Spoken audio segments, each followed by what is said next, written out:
What's going on, everyone? It's Nina Infinity. Welcome to my channel on this Sunday where we're going to be reviewing the documentary What is a Woman by Matt Walsh from the Daily Wire. It's definitely a controversial topic. It's definitely a controversial documentary. I have a lot of feelings about this topic. But before we get started and get into the whole thing, I have a great panel tonight to discuss this documentary. And I am joined by another woman, I think. Her name is Jane Theory. Hi, Jane. How are you? I'm doing fantastic. How are you? I'm good. Jane, Yeah, what's a woman? an adult female human. Yay! You got it right. Ding, ding, ding. You got it right. Damn it, that was the answer? Not supposed to be hard. Wow. Wait, did you just say it's not supposed to be hard? Not for a woman. Oh my God. I thought only for a woman. Yeah, I guess for the woman. Oh my She's God. a clip. And I can't even find my clips. I hate my life. Hey, phrasing! Jim? No, thanks. I'm good. That's what she said. Pam? My mother's coming. That's what she said. No. Hi, Script Doctor. Hey, Hi. How are you? I'm doing well. I'm doing well. We've got summer here in Canada now. Yay. Oh my God. Script Doctor, what's a woman? My understanding is a human female, double X chromosomes, womb, uterus, the whole plumbing system there. They carry children to term and receive the seed from man in order to facilitate that. The seed from man. Is that wow? Wow, that was great. Profound. Okay. They're seated. Okay. Thank you for being here, Script Doctor. Wait, let's go backwards. Jane, you didn't tell everyone where they can find you. Yeah, you can find me here on YouTube where I post movie and television reviews and occasionally some pop culture commentary. You can also find me on Twitch, Twitter, and Instagram at Jane Theory. There you go. All the links are in the description. Script Doctor, now you tell everyone while you're not planting seeds where they can find you. Won't be doing any gardening today, but you can find me on Twitter at ScriptDoctorPhD and on YouTube at youtube.com/ScriptDoctor, where I have some videos of commentary, essays, and stuff on film and television, and my thoughts. Some positive, more negative, unfortunately, but that's just the way content is at the moment. Well, there you go. Again, the links are in the description. And of course, we have Scott from Sporking News Podcast. How are you, Scott? I am disturbed and here. Thank you. Okay, great. What's a woman, Scott? I'm going to quote a very important piece of art, which is Kindergarten Cop. Oh, yes, Boys have penises, girls have vaginas. okay. All right. Yes. There you Yes. go. There you Thank go. you. Well Thank done. Well done. Everyone on this panel passes the test. What is a woman? When someone would ask me what's a woman, like if I was to get that question, I would just be like, well, you're looking at one because Right. I'm a woman. Like I, if somebody was like, what's a woman? I'd be like, me? Like, I don't know. Let me look down here. Yep, that's that. There's one down there. It's a vagina. Yep, that's me. Yeah. I'm a woman. So it's really not that hard of a topic. I also kind of went with Sporkings, like initially. What's a woman? Well, like, boys have peepees and girls have vaginas, and Yes. it's just one. It's not that hard. It's not that hard. To It is figure these days for some people, It is. apparently. It is. Apparently. Well, there's the Woman has become an identity rather than a biological reality. mm-hmm. That, and you know what? And therein lies, Jane just nailed it. And I think therein lies the entire conversation, the entire topic of this documentary.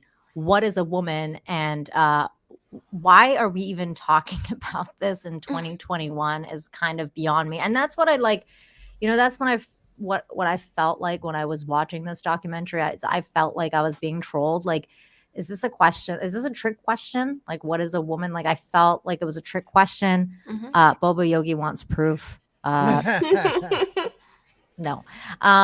It's just I feel like that's it's just it's come to a point where I feel like we live in such a weird society, Western society. Let me just Yes. clarify this Yes. too, because the documentary did discuss other places that don't necessarily think like this, Mhm. and I thought that was the best part of the documentary. But we'll get into that.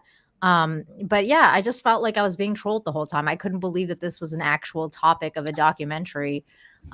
We've come a long way, I feel like, from the days of, let's say, Super Size Me, or Mhm. fucking, Bowling for Columbine, even, like, like those kind of really intense documentaries where it makes you reflect on what's actually going on planet Earth, and a terrifying incident that sets off a whole other slew of things that you kind of want to watch be documented. Yeah. Whereas in this, I feel like it's kind of like a Western phenomena for this time period, and I guess it's fascinating in some ways, but in others, it's absolutely terrifying. I think this was probably one of the scariest things I've watched in a long, long time. And it's not even supposed to be a horror movie. It was supposed to be a comedy, but I kept Yeah. feeling like I was not laughing.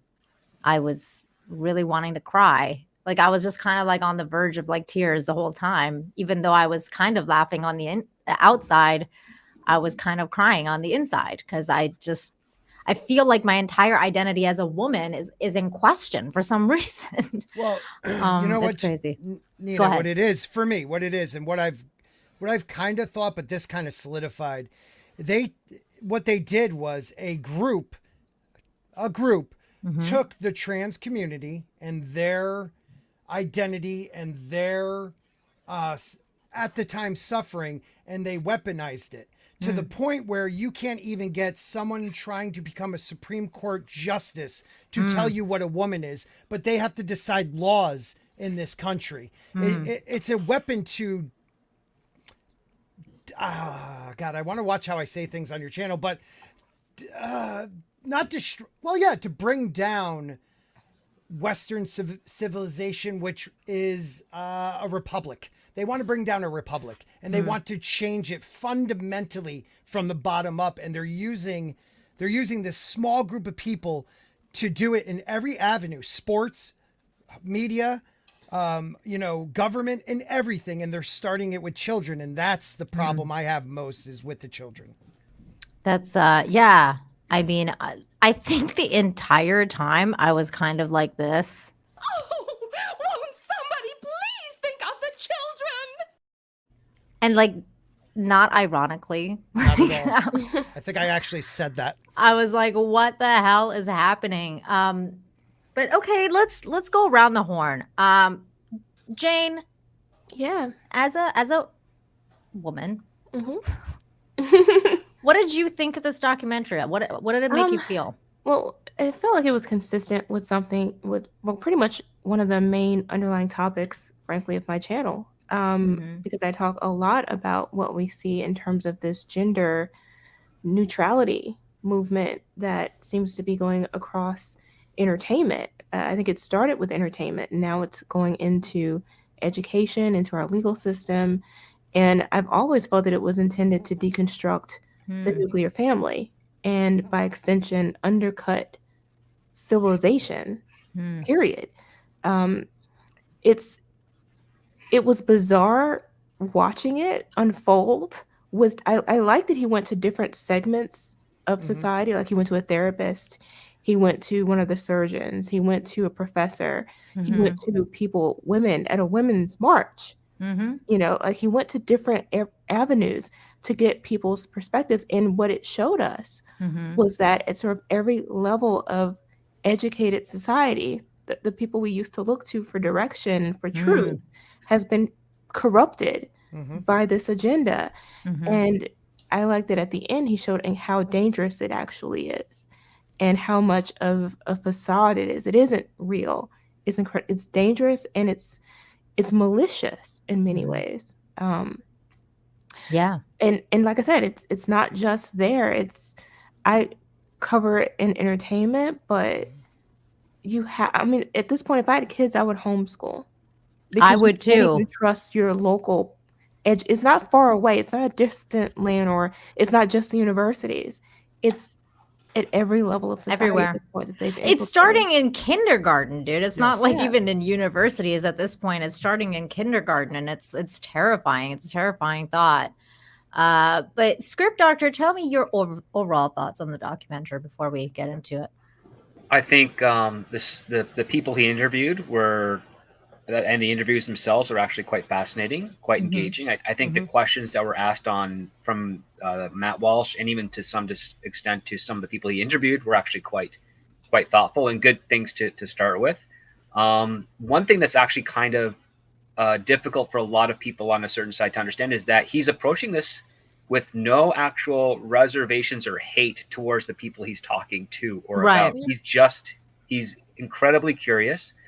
The way he asks questions, though, is kind of like dickish. Yes, I agree. It was a It's not the- little. Yeah, it's not even the question. Like the way that he's wording them and stuff is fine. It's just he's putting an unnecessary form of authority behind the question, as if Delivery, he's already got his own answer, as It opposed felt to a little condescending at yeah. points. But I mean, that's the other. I think that has to do with the frustration and the anger that he has experienced Mhm. With regards to this subject. The other part too, and this is a type of language issue that I have a big deal with, an issue with, which is that people kind of abuse the word truth.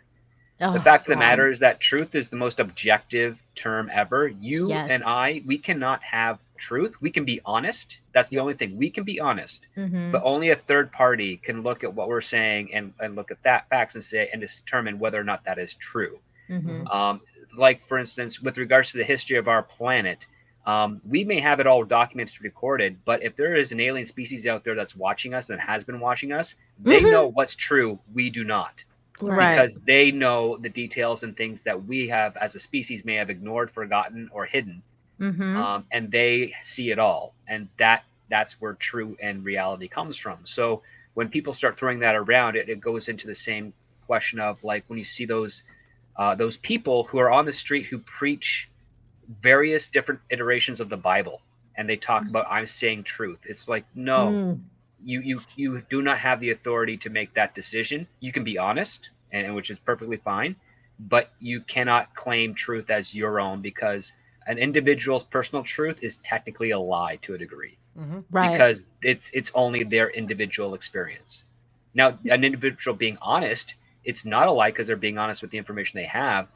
But when you're being honest, you're still open to being like corrected and educated and informed. So Mhm. that's one of the things. Like when Matt says, "I'm looking for truth. I believe in truth." It's like that's fine, but you're not looking for honesty. And honesty, I think, is the catch-22 when it comes to addressing some of these quote unquote professionals, because they may be speaking a truth with regards to their own,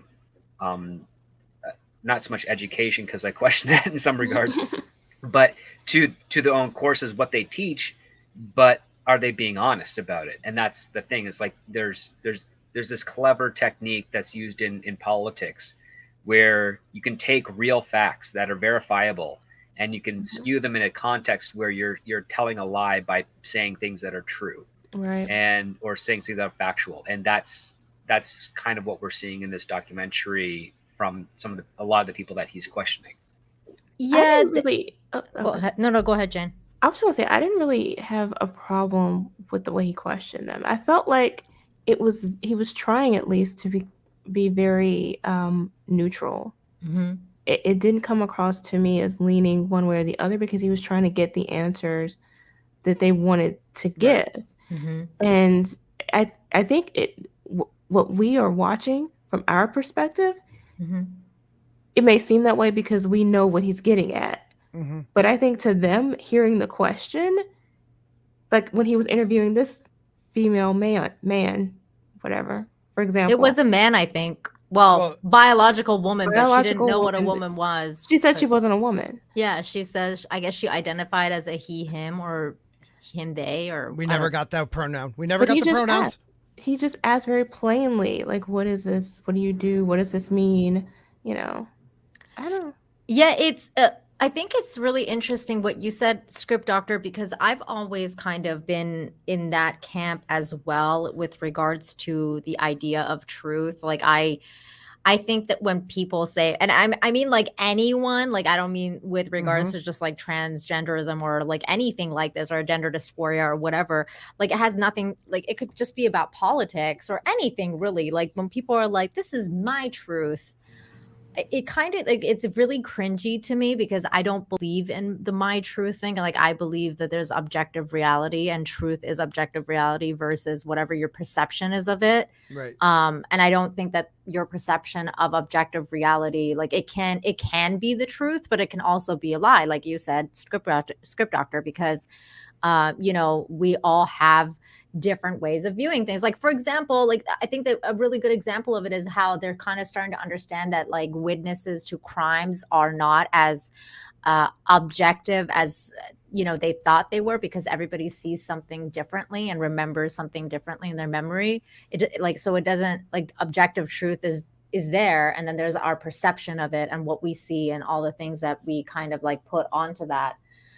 So, our like to strive to be objective and to strive to be truthful is a task in its own. Like it's not an easy thing Mhm. by any means. So in that regard, yeah, like I agree that he did a good job on some aspects. I think that like one of the things that I would have done differently when asking the questions is, for example, like ask the question, "What is a woman?" first before you get into the other questions, because he would get into the other questions and then the people would kind of like realize what he was doing, and then they would put up the wall and then not answer his final question, which was, "What is a woman?" But if he had started with "What is a woman?" initially, then it would have kind of like, you know, rolled like into the different things, the different topics he wants to talk about, and then come back to the question of what is a woman, because a few people just, at least one person, like just walked off even before the question was even asked. So Oh, I like thought, the congressman. yeah, was it the congressman? I think I that believe that's so. what it Yeah. was. Yeah. Terminal, thank you so much for the 100. Says, "What is a woman?" Well, finally, after 31 years, someone will tell me. Thanks for the good work. Yeah, you're here to learn all the important questions. Low watermark, thank you so much for the $25. Says, "What is a Nick Ricada?" There is no answer, clearly. Right. Well, the Grift King is the question or the answer to that. Probably, I would say the Grift King or Pope Grift. Whatever that may mean for you. But thank you so much for the $25. But yeah, so like we start with this lady here, or not lady, this person here. Yep. Gert. And Gert Comfrey. And she, fuck, this is getting Gender difficult. affirming therapist. Just call her Gert. Gert, Or him, Gert. Gert.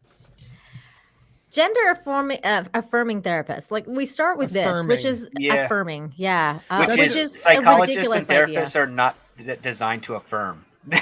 Right. And that's something I wanted to touch on when you guys were talking about truth. Mm-hmm. They have been for a long time now twisting words, like using the word Yahtzee to call everybody Yahtzees, so that word doesn't have the same meaning. My truth, so it doesn't have the same meaning. There are truths in this world. Like gravity. Was America involved in World War II? Yes. That is a truth. There are truths in this world. There are definitely truths, but we have gotten to a place where we can't even define if truth is a real thing anymore. Right. That's what scares me. They have done such a masterful job in taking certain ideas, certain words, and twisting it to the point where even people like ourselves are like, well, I don't know if I can actually define that anymore, because that's what they want. They want a world where we're all just confused and we just go along with it because we don't want to be the pariah set out on the side. And I think the beauty with Walsh is, yes, he was very direct in his questions. His questions weren't difficult ones, but the way he said it, people kept, bringing that up. He was direct. That's how he speaks. That's his truth. He speaks like that. You know what I mean? But like, because he's direct in his manner, they took offense to it. because they're so used to the way they all talk, that fluffy, the fluffy way they all talk with, the kiddos. Kid gloves, yeah. Yeah, the kiddos, I put them on puberty blockers. What you're doing is you're giving chemical castration drugs to children. And the only reason I know that is because I worked with sex offenders. It blew my mind when he said that. I didn't realize that was one of the drugs they were using, because I knew sex offenders that were by law, or by court decision, had to be chemically castrated. And now they're trying to redesign what that drug is. It's no longer, it's a puberty blocker. No, it's a castration. Yeah, it's terrifying, some of this stuff. Go ahead, Jay. I think that part of it too is they've taken the sort of healthy skepticism that we do want in society and twisted it to this anti-essentialism thing, because that's one of the things that the professor rants about. Like, you're being essentialist. You're trying to. He got offended at the word truth because his perception of truth was truth that was defined in a biased manner, as opposed to just being a fact, right? So it's this weird mutilation almost of language, but also just of our perception of reality. They've been doing that for a while, this They've been doing it mutilation for a of while. language. Yeah. And I think there is this overarching agenda aspect to it, but you do have a lot of these people who are buying into it and genuinely believe this, that if you tell them or any definition of anything, right, they're immediately going to take offense to it, because how dare you set up boundaries and parameters that they feel they should be able to either blur the lines of or eliminate entirely. Like, you could be a kid in school and purr at your teacher. Fine. They have to you don't have to answer. They have to respect it. Like, where have we gone, people, where kids could be cats? Like, come on. That's really interesting that you say that, Scott, because I think part of the reason that I feel terrified of this documentary is that a part of me really identifies with the idea of being one of these kids, because I remember when I was growing up in Canada, there was a point in time where, because I was a single kid and I was alone, like I felt really, really alone because of the... You were a target. Well, yeah, but also because I was, I was an immigrant, and when I moved to Canada, there wasn't a lot of Persians where I moved to, at least like at the place that I moved to, and I was like growing up. Now it's different. Now they're all there. But when I was growing up there, like there wasn't any, and I felt really alone. And then when I started to come into my own body and I like hit puberty and stuff like that, I was really afraid of not being accepted. And I was made fun of because I developed early. So like people were making fun of my boobs, and like, I didn't want to, because I was always more friends with boys than I was with girls. So I would play basketball with the boys, and then things started to change, and they would like not want me to play anymore. Or like, they would be like, I would be told like, well, you can't play because they're boys. And I was like, well, why can't I? Like those kind of things to think about. Yeah. Like, and then what would happen now? Yeah. And then so I started to like I don't know if Jane did this, but I started to, because I was also taking ballet at the time. And in ballet, that was also like a whole other situation, because in ballet, you're very feminine. You're supposed to, do all these feminine things. And then, but in that area, because I was developing so much physically, like I was told by my teachers there that like, I didn't have the right body to be a successful ballerina. So I started to like literally like tape myself so that I can like, get flat and do certain things that would, accept me for the boys. I would wear baggier clothes. I would be a tomboy. Like I became a tomboy for a while. And it was just really, it was a difficult time in my life. But at the same time, like I had a really good mom that just let me go through it and like just kind of helped me through that. But now it terrifies me, because I think to myself, if I was being raised today and somebody in my school witnessed that, like a teacher, they would probably recommend that I be put on puberty blockers. Right. And that's terrifying. That I would transition. Yeah. and I love being a woman now. I love being a woman. I cannot imagine if that had happened to me, and it's just terrifying that that would be happening to kids. So, Nina, let me ask you: what I saw with this documentary? And there was one doctor, the female, older one, that defined dysphoria and like kids now that never had an issue with it, and now it just is comfortable to come out as the opposite or fluid or whatever. I found that to be very interesting because someone in your situation, you went through what so many kids go through, really tough puberty, tough teenage years. Like, it's not easy finding out who you are. And when they could be like, hey, here's a pill, it'll change everything, it'll solve everything. These kids are being, it's child abuse. And not just that, Scott, it's also the whole other aspect of it now with like TikTok and like, Yes. you know, the social media aspect where, Yeah. you know, like drill it into their heads, right? well, not just drilling into their heads, is that no matter, like, if you come out as that, you are automatically accepted and you are automatically have a like, community. no one will bully you. Like, Right. nobody. Right. You And are that's the- untouchable. I like Go how ahead, they Jen. actually do talk about the social pressure aspect to it. And a lot of these kids are, first of all, they're being lied to about the Yes. effect of these drugs and the surgeries, because we actually don't have long-term results because it hasn't been happening for very long. So you're telling these kids this stuff is reversible or it's no big deal, and you don't really know that. So that's part of the problem. But the other part of it is the social conditioning and what's happening Mhm. within the arena of these young people who find that if they identify this way or even go so far as to transition, they find this instant community, they find this instant organization or group that they can belong to that makes them special. It Yep. makes them unique. It makes them important, you know. And to some degree, it gives them a foundation to profit or benefit off of being now a minority or Right. a disadvantaged person or a victim, basically. And that's part of it too. In fact, one of the things that I talked about, and I don't see a lot of people looking at it from this perspective, but with the white kids in particular, it's almost like an out. Yeah, Because there's they so much finally get hatred to be a toward- minority. Exactly. Yeah. They don't have to be the racist white male bigot, Right. cisgendered, whatever. All of these derogatory things that are put on straight white men, basically. Now you can be something entirely different. Absolutely.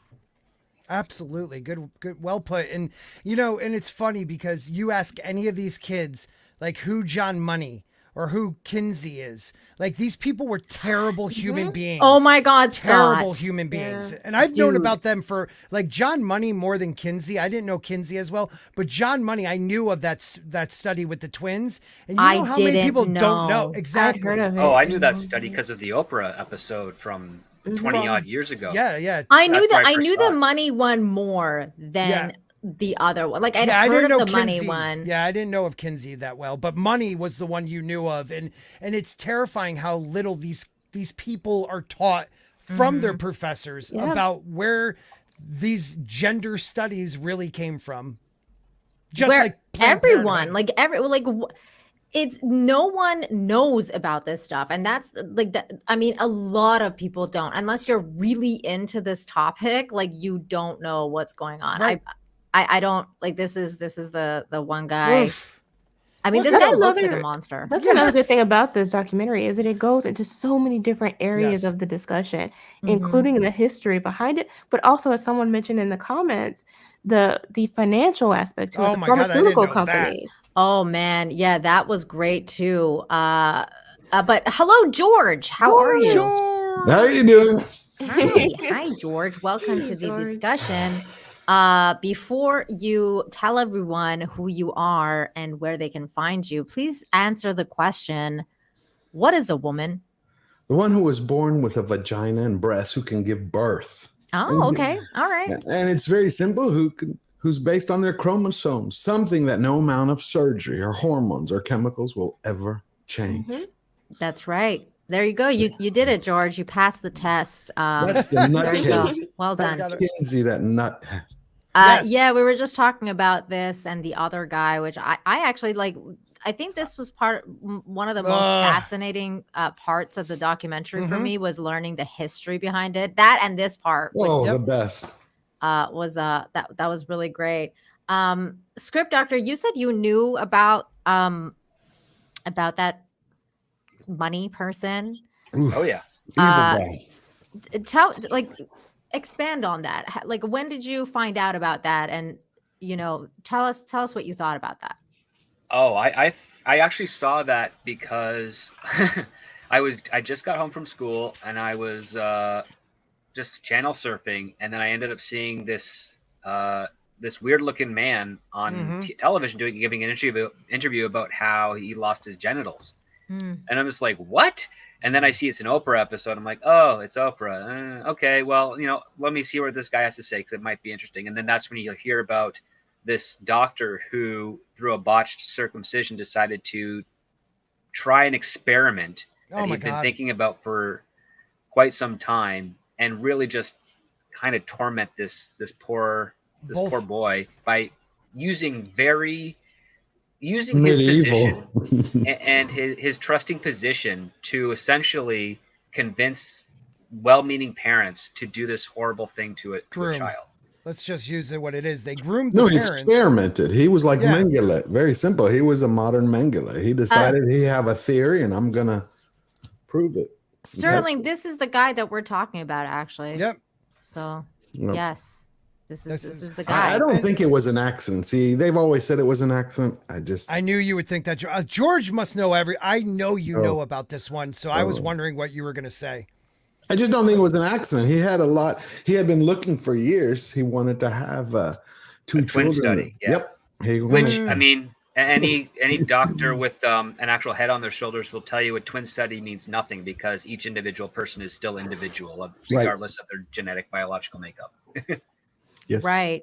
It's just sick that he had access to so many children. I mean, when he showed that chart, I was just like, was he getting them from like orphanages? Like, how did you get access to children? He would convince parents. See, he was, that's something. Sorry, I didn't mean to interrupt. I think that's something that no one ever discusses outside of what is a woman and the trans debate is why so many people put faith into physicians. They believe that most of them follow the Hippocratic Oath. But when we look back just at how women were treated from the 1800s, you'll see physicians in the US and in Scotland who would put them in asylums because their husband would say they're too independent. Actually, there were women, which I discovered, this was like, I was reading a book a year ago, who actually were put into asylums because they menstruated too much. Literally. Yep. You're talking asylums filled. One of them was Elizabeth Parker, I think 1886.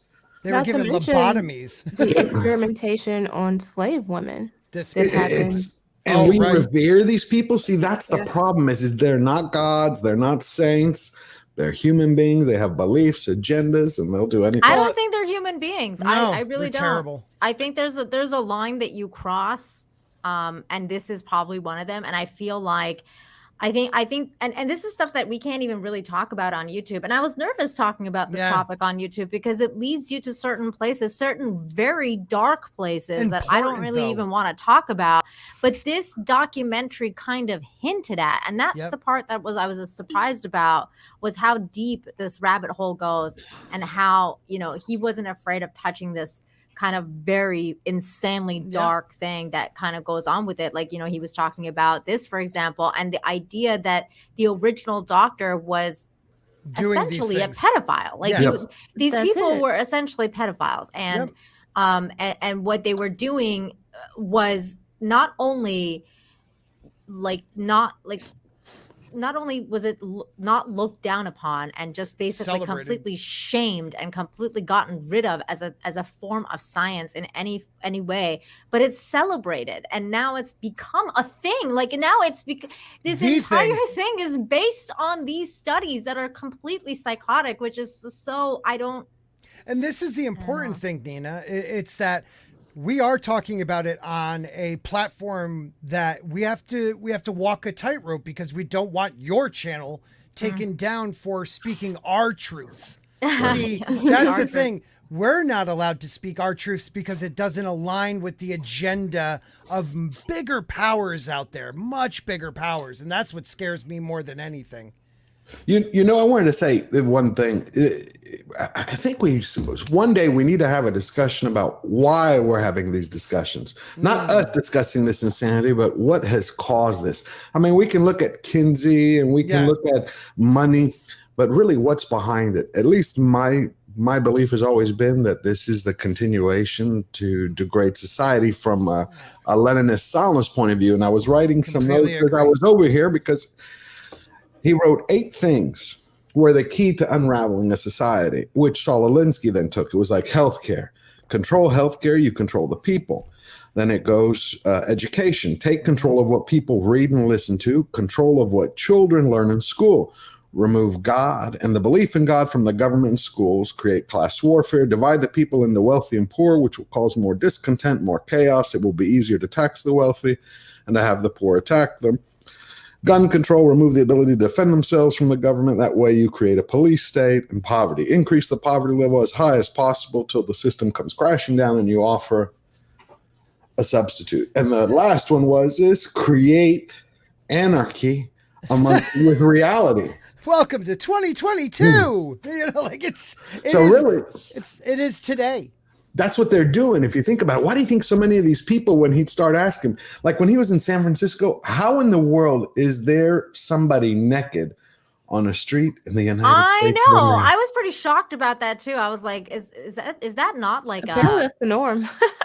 Right. Yeah, because back in my day, that used to be like, indecent exposure. You get at least a ticket. Like sometimes you would get arrested, but at least you would get a ticket or something. But this dude's just like hanging out. Cup of coffee. He's like, I'm at Starbucks. But think about that. And the question is how come people haven't stopped it? Like, let me tell you, I think what it is, first of all, I think to go back a little bit to what you were saying a minute ago, I think what you're talking about is a manipulation too of society, because the division between the rich and the poor has existed for as long as there's been things for people to fight over. Right. I mean, you've always had some structures of just generic society, but to go in and to twist it and to make it more divisive as opposed to constructive seems to be motivated, I think, by hatred than anything else. I think they hate either people having what they don't have and they feel entitled to. I think they hate government and structure. I think they hate civilization. I think they hate their position in society, and they feel that chaos is the pathway to rising to the top and achieving some sort of success. I mean, it's bizarre, but when you look at what they're doing, it's doing exactly that, because these same professors, these same teachers, these same people who are out there spreading this craziness are also selling books. Yes. And they're getting writing opportunities now because they're activists. So they get to write for Star Wars or whatever. Right. They're getting jobs and they're getting money and they're profiting. And again, we talk about the pharmaceutical industry and the doctors and all this stuff. These people are getting paid off of pushing this now. To hell with the consequences. Yes. It's all about money. It's always about money. And there has to be the opposite side of it. Like, just like the turn of the the last century, when, your workday was 16 hours long and you worked in a coal mine and you most likely were going to die. And it took, a group of people saying, no, we're standing up for 40-hour work weeks. We're standing up for this. Like, we have lost that side of it. And what I found really interesting in this, when he was talking to these people, they were, I don't know if the bubble they live in is unbelievable, because they truly believe they are the majority. They truly believe that, like, there isn't anyone out there, because we don't speak up enough, because we don't use, that so-called silent majority, the people in middle America, just average moms and pops. They don't use social media like these people do. So they really believe that they are the voice, and that people that disagree with them are the dinosaurs. It blows my mind. Only the adults, though. Like, that's why I think they're going to the children. Because if you look at what a lot of these people he's talking to who can't answer the question, who are on the street, are young people. Yes. Keep an eye on what your But did kids you are That's know not that- true, Jane. There was also really old ladies that he talked to, and There they couldn't were. answer the question either because they're But I think it's They're I terrified, think but see, it's more of that's these the young point. people though. They're And terrified. They're that's terrified. the difference. That's the difference though. The older people feel like they may have something to lose. Yeah. Look at The look younger at what people, they're just genuinely believing this. right, but did you notice that some of those girls, when they were, the younger ones who were saying that they what they were stating, yeah, you're a woman, but did you notice the trepidation? It's like what Jane said, they're afraid. But I would disagree in one area with Scott, which is some of the people he was talking to, I don't believe they think they're in the majority. I believe that they have access to the megaphones. Because if they truly believe they're in the majority, I'm adding to it. Not that I disagree with you. Yeah, no. But, Please, we're allowed to debate. But what I believe is if they actually thought they were in the majority, they would state directly, this is a woman, and they wouldn't care if they said cow or moon. Very They're good. not. They're afraid to because they know the second they cross that line, they're going to get slapped from one radical group, and then everybody else is going to go, okay, loony. That's the I think beauty. I think this is going to be short-lived for one reason. Everything that pray. they're doing, it's just time. As soon as you have, you saw the guy, the girl who had the surgery in the show, who looks like a guy and was saying, I'm a woman. When I die and scientists find my body 200 years, they're going to say it's a woman. But look at all the surgeries I've undergone and I'm going to die young. When you have, I would say that this at most has another 8 years because all the complications from all the surgeries are going to now start popping up. It's not going to be one here, one there. Or even just from the blockers, these kids that when Correct. they're in their We're 30s, they're sterilizing having them. we are. I mean, listen, the people that, oh my God. All right. It's Nina's channel. But look into the people that developed this. Look into the person behind, look at the person behind Planned Parenthood. Look at what the mega rich are funding. Right. It is all about a certain control. And I think we just kind of touched on that. It's all about a control of numbers, let's just say. Do you know what's odd to add to that, Scott? Is that a lot of these groups, like the Hollywood, or you call them the Hamptons, coastal elites, who want to bring in this quasi, let's call it communist utopia, it drives me crazy that they haven't read history. Because the very first people that Their money's gone. that Stalin killed, Yes. where every group that they support. I mean, it's literally because he's like, okay, we got where we wanted to go. I'm simplifying. I mean, it look now. at that. Look at the French Revolution. All these people that think if they feed into it, they're safe are dumb. If you're wealthy and this finally takes hold, you're going to be overthrown. They will step on you to make their own money. They don't get this. But what's more frightening to me is that it's becoming normalized to the point where you have literally, there's probably a teacher in a school down the street from you who holds these same views. Yep. That's how extreme and how pervasive it's become. I mean, could you imagine being young? Now, think back to when you were 15, when you had cable. Could you imagine if Matt Walsh's documentary had come on? I mean, what do you think, Nina or Jane or Script? Wouldn't your mind be blown? Like, come on, this is lunacy. But that's the way the radicals work. Think about it in 3 stages. The first thing they do is when you bring up an issue, they go, oh, you're some crazy kook conspiracist from the right. The second stage is they go, yeah, we're doing it. And so what? It's good for the country. And the last one is we're making it mandatory for kids. Well, I actually that was one of my problems with the documentary, George. It's interesting that you bring that up because I actually thought that this was because that it was a documentary on the Daily Wire. I know that the Daily Wire is mostly kind of like center right / conservative / I would say Republican platform. Like a lot more people are on there that are Republican or conservative versus the left.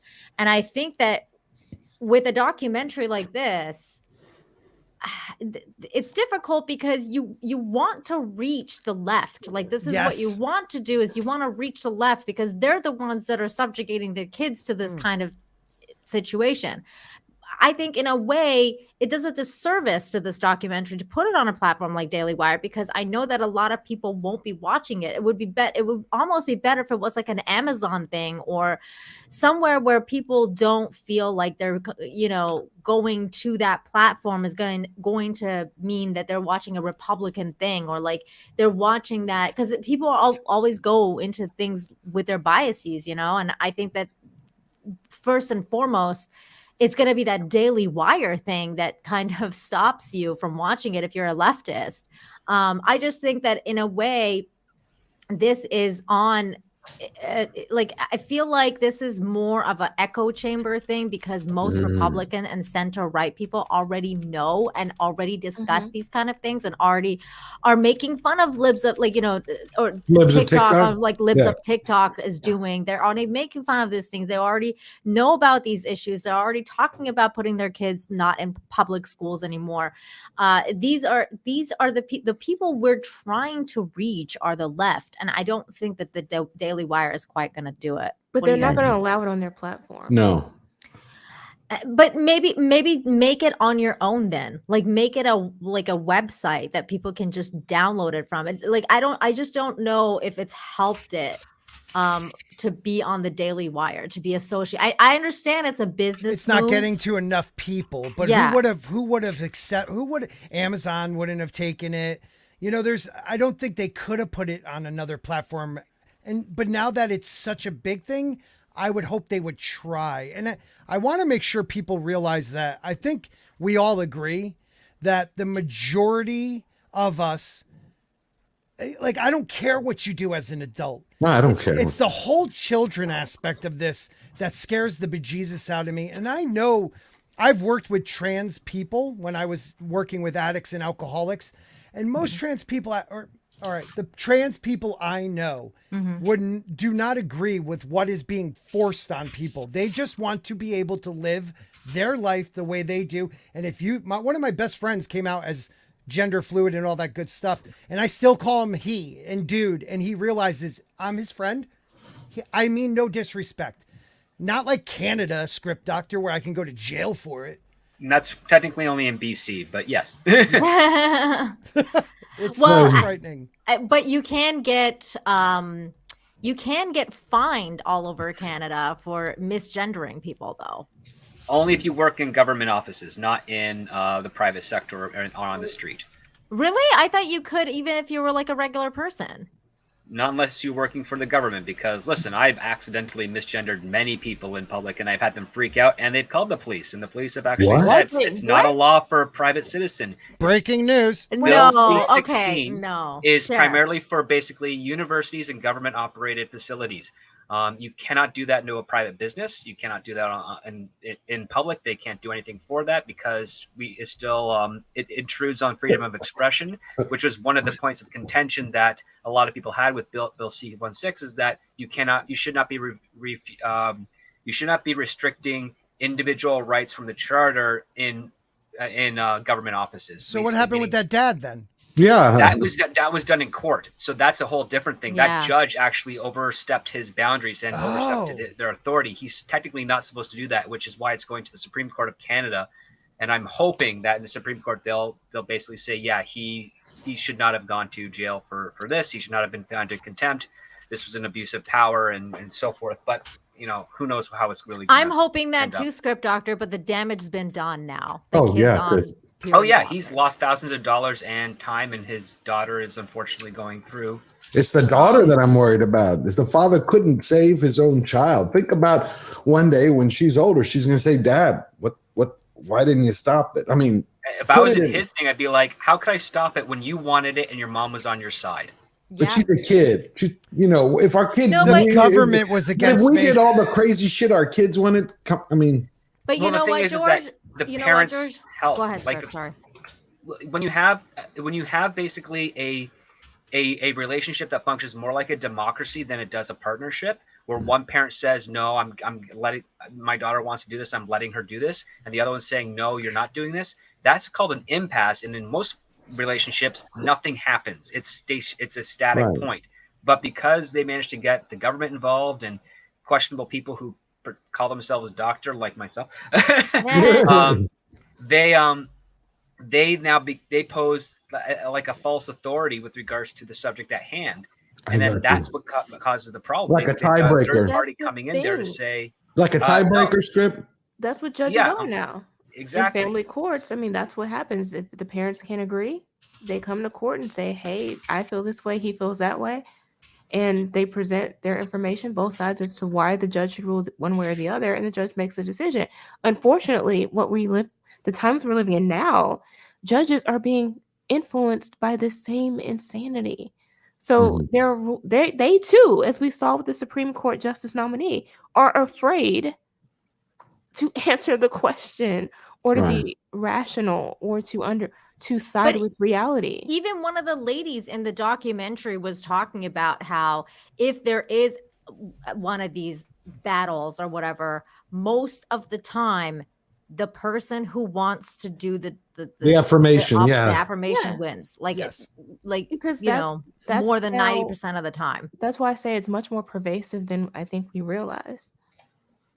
I mean, And- it happened here in Texas 2 years ago with a Greek mother who's a doctor, and the boy and the father was fighting in court because he's saying, my son comes to me on the weekends, and he says, Mom is forcing me to like say that I'm a girl and use a girl name. When you go to the dad, he's like, I'm the boy. And they've been going to court back and forth, but she had started him on because she won in the Dallas court and then in an appeals court to have the authority because she was a physician. So that gave her another level of expertise. But that's why you have the governor who's looking at stopping that now. And basically, it should be like it's always been.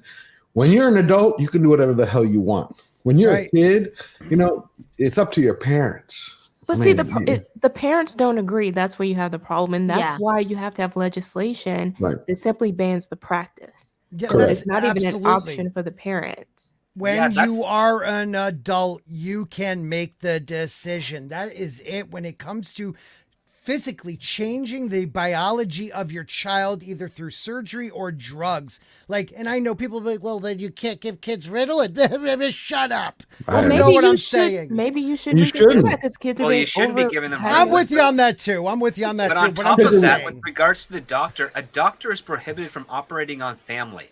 Right. And even giving medical advice on family, even if they are a parent. Like they have to be informed to make a decision, but they cannot be the source of the medical advice. So that's already a violation under the medical ethics code in every state and in every country in Western civilization. But she took her to a psychiatrist. Got that. Yeah, they take them to a doctor who. She took him to a friend of hers who was a specialist, a psychiatrist, because that's what the father was challenging on: is you can't do it. It's our child. You're the doctor. So she took her to a psychiatrist in Dallas. The psychiatrist said, well, you know what? As an independent here, I affirm the child's want to transition. Right. That's what started. Which is also something because the father has to also get the contrary opinion of another physician as well, to the point to show that there's an impasse. Like that's just I know this because one of my best friends had to fight for sole custody of his kid, and the mother fought very, very hard. And she was not mentally capable of raising a child. And through the skin of his teeth, he won. But it was all he had to do every single thing he could imagine to do. He had to pretty much challenge every filing he had to elicit a response that was true to her so that the court would see it and understand why he wanted sole custody and why he was the best person for sole custody. But it was very difficult to do. When you have a judge who's sitting there making the decision, and this is a person who is an elected official, and you have a society that's leaning more and more heavily toward this point of view, they are just as afraid as anybody else of being labeled a bigot. Or being labeled someone who's anti-trans or TERF or any of those things. You have to have people in position. And that's why elections are so important. You have to have people in position, Democrat or Republican or whatever, who has the courage of their convictions. Yes. And a good grasp of reality that they're willing to defend. But you also have to, when you talk about these parents who are going for this, I think some of them are genuinely relying on what doctors and psychiatrists are telling them. But you also have, and he discusses this in the documentary, this social trend among parents. Yes. Because there is status associated with having a child. What is that called when your kid is sick? When your kid is sick, so parents keep getting their that Munchausen. Munchausen. It's almost like Munchausen. It's like you are in that group now. Like people either they don't feel like sorry for you. They feel, oh wow, that's so great. Your kid is you're transition. Okay, you're nuts. And I love my favorite part of the thing was a child who believes in I'm looking to make sure my kids aren't Santa Claus, and then says I'm a girl. You know, like you have to wait till that kid is developed enough mentally, an adult, to make that decision, understand what they're really saying. What they're really like. These kids, even these younger teenagers that are doing it because it just makes life easier, they don't understand the full reality and consequence to any decision they make. And this is one of the biggest they will ever make in their life. And people are allowing them to do it when their minds are still developing. That's just messed up. I think I'm not. Oh, go ahead. I just really quickly want to get the super chat here. Test site for $10 says, I worry if the P becomes an orientation. Never. Me too. I worry about that I every will day. fight that. What that could look like legally in the law, because as far as I know, you cannot discriminate against orientation. I'm gonna fight that, man. I don't know. That is the fight. I think that's what they've been trying to do. I think this is all kind of like leading to that. It's there's levels, Nina. There's levels to it. That's why they're trying to change the wording or add on discrimination against, gender and what we were just saying. I'm blanking. Yeah, the NAMBLA stuff. Yeah. Yes, they're trying to add that on to the 60s Civil Rights Act, because that's a way to get these things in. Now you slide in P. Well, guess what? We can't do anything to protect our children. So just, you know what? Hand your children over to the state because it's done now. It's over. Well, the other part too is that they're exploiting a genuine group of people, in this case, the homosexual. They're exploiting them to further their own diabolical means. I mean, that's and the other part too is that there is a great deal of people in the LGBT community that don't want the P to be part of them. They're so against it. That's what they've been fighting against since they started becoming more public and finding out, because you always have those, the apocalyptic viewpoint saying it always leads to this, and it's like, well, no. There's just assholes who take advantage of that and then try to hide under that guise and basically to ruin it for everybody so that they could have a lesser sentence and feel like a victim as opposed to a predator. And that's the thing. They are a predator. Predators do whatever they can to evade capture. Are you talking about the playground crowd? There's some of that, but it's all over the place, unfortunately. Because if you look at it, I think it really changed years ago. I don't know, maybe a script can correct me. Wasn't it a few years ago that they said that, which I never would, again, understand in Western society how that was allowed, how these people, in order to treat them, they were allowed to be able to view digital animation. Yes. Didn't that happen? I worked remember in the hearing field. about that. Yes. I thought that was horrifying. I worked in the field, and that they oh my God. Anyway, and it doesn't work, they believed by the in way. it doesn't work. They believe, because a lot of the people that believe in just photos, they believe there was no victim. Right. That's horrible. And it's horrible because there is an actual child being photoed. Right. There is a victim. So what they were trying to do was, well, let's use animation, because then there definitely is one. But you're still feeding in to, it's like telling me, okay, I'm into pills and heroin, so you're gonna give me some pseudo drug that mimics it kinda but not really. Down the line, I'm gonna be shooting up again. Yep. Like it's just just white the way it knuckling, is. as we call it. White knuckling. Real quick, Jacqueline for $2 says no mods in chat discussion, needs some moderation. I think there's some mods there now. I noticed a couple of them pop up, but also I feel like I've been kind of watching the chat. I'm actually really surprised about the level of intelligent conversation going on in the chat. I'm actually really surprised, you guys. So yay, good for you. I actually don't think it needs that much moderation. I think they've been doing really well, unless you guys see spamming or whatever. Like, there's a couple people I disagree with, but that's fine. That's what we're here for. That's what we have been fighting for, is the ability to disagree. To disagree. Just be respectful. To have a conversation. I like having conversations, and I like disagreeing with Great people. chat. Yeah, really good chat. And I appreciate the people looking out for you too. There are some people worried, but what I've seen, it's been good. It's all right. But thank you, Jocko, man. I hope that thank you for letting me know, though. I think there's mods in the chat now, so it should be good. Aiken for $7.99 says Jordan Peterson has great videos of his university lectures showing the roots of this nihilist Marxist ideology. It has evolved into this postmodernism. He's amazing. They are so good. Anybody says. This is how kind of I started my journey into understanding the whole, gender dysphoria situation and the whole pronoun situation, because I think he was the first person to kind of start vocalizing the fact that, I don't want to be fined for saying, Right. the wrong pronoun. Like, he was one of the first people that kind of said that. And I guess, He was. Script Doctor, you're saying now it doesn't really matter unless you work for the government. But he was the original bill was always if you worked for the government. That's why Jordan Peterson spoke out, because it was a form of compelled speech. And as a professor at the University of Toronto, you kind of work for the government. Right.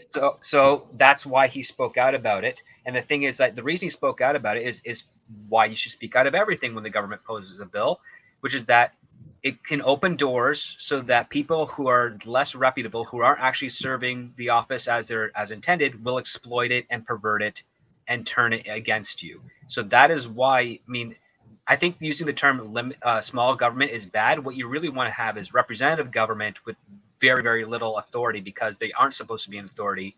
You as the voter, you as the individual are the authority, and they service you. That's the relationship that people have been getting blurred for maybe decades over the aspect of it. It really changed when President JFK was elected, because he became a dynasty during his, and then basically they started treating the office since then almost as if it was like the pseudo monarchy, Right. and it started being attributed to other countries as well. It's like, yes, if you are the president, if you are the prime minister, you are just as important as a king or queen, and that's wrong. And the fact that a lot of people fell into that and spread that and treated that as such. I remember the days up until like the mid 90s. If you were a kid and you said you wanted to be prime minister, your parents would say, "We really wish you do something meaningful with your life." Yeah, we really wish you would reconsider. Like, that was that's the idea, and that's the mentality you're supposed to have. Is like, if your child wants to get into politics, be like, really, you can do more with your life. You can do more with your life. It's a double-edged sword, because ideally you want the best person in your community to be the one that represents you, because the best person is going to listen to everybody, is going to do what they feel is best in their heart, that best serves what they're being asked to do by the people. And anything that does cause an issue or cause issue with the other people they represent, they have to debate and explore to make sure that no decision is hastily made because of the possible consequences that could arise from it. It's why government is designed to be slow, is because you have to start thinking about these things. But one of the weird parts with regards to a lot of the Marxist aspects is that they understand how slow government is, and it's like, well, we have to be a little bit slower in order to get what we want. We have to start thinking 40, 50 years into the future, not 8 to 16 like most politicians do. Right. And that's why we've found ourselves in this type of situation. It's just a little bit of nudge here and there, ever so slightly. And by basically exploiting valid causes for that they themselves can just co-opt and then pervert. And I think too, we've allowed ourselves, and maybe it's always been this way to some extent, but we've allowed ourselves as voters, as sort of we the people, to fall into this sort of team or tribal mentality as well. So our politicians, people who we should be critical of and keep an eye on and call, hold their feet to the fire. Now we champion because they're our favorite, and they're going against this other one who we don't like. When my position has always been, I'm electing you to go out there and solve a problem. Don't come back to me with excuses. Don't come back to me blaming somebody else. If you can't do it, then get out and let me vote for someone else. And if everybody had that attitude, I think we would have a lot less of this. Because when they do want something that is their baby, like the defense bill, for example, they're going to vote near unanimously for it.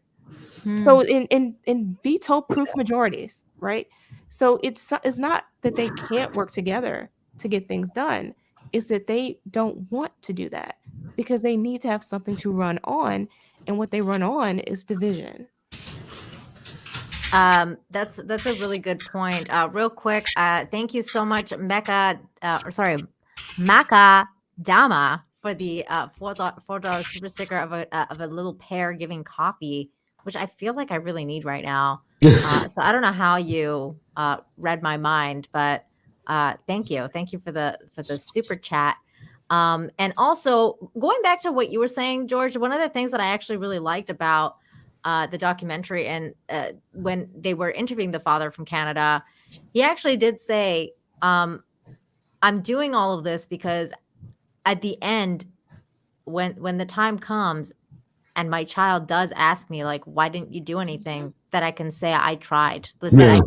that I can say, like, that I have my own morals, that I could say, like, that the least I could done is try, and Tried to save you. Yeah. I tried to save you. There's nothing else you could have done. And I think that if I was the child, I would kind of be like, well, he tried. Like, Yeah. there's really nothing else that he could have Him done. I versus would the probably government. hate my mom, like, at the Oh. end of it. Like, real quick to Demogenize in the chat. And I gotta give a big shout out to Demogeni, because I feel like this entire documentary could have been avoided if Matt Walsh just talked to Demogeni, because Demogeni, this guy right here, Demogeni, who's got a great channel, everybody go and subscribe. He knows the female anatomy like nobody's business. And I mean it. nobody's business. This dude knows the freaking names, like scientific names of like boob muscles and fucking like all the different things in the boob. He's a mammary fan, right? He's a mammary fan. I didn't even know. I have That's them. why I love Demogeni. Demogeni. I didn't know that, like, the amount. I just didn't know how. Women He's go to great. him to learn about women. Exactly. Like people, women go to Demogeni to learn about what it is to be a woman, because this dude, I mean, he knows. Did you catch that one person that Walsh was talking to? And he's like, well, I'm gay. You have to talk only to a woman. And he's like, do you know what a cat is?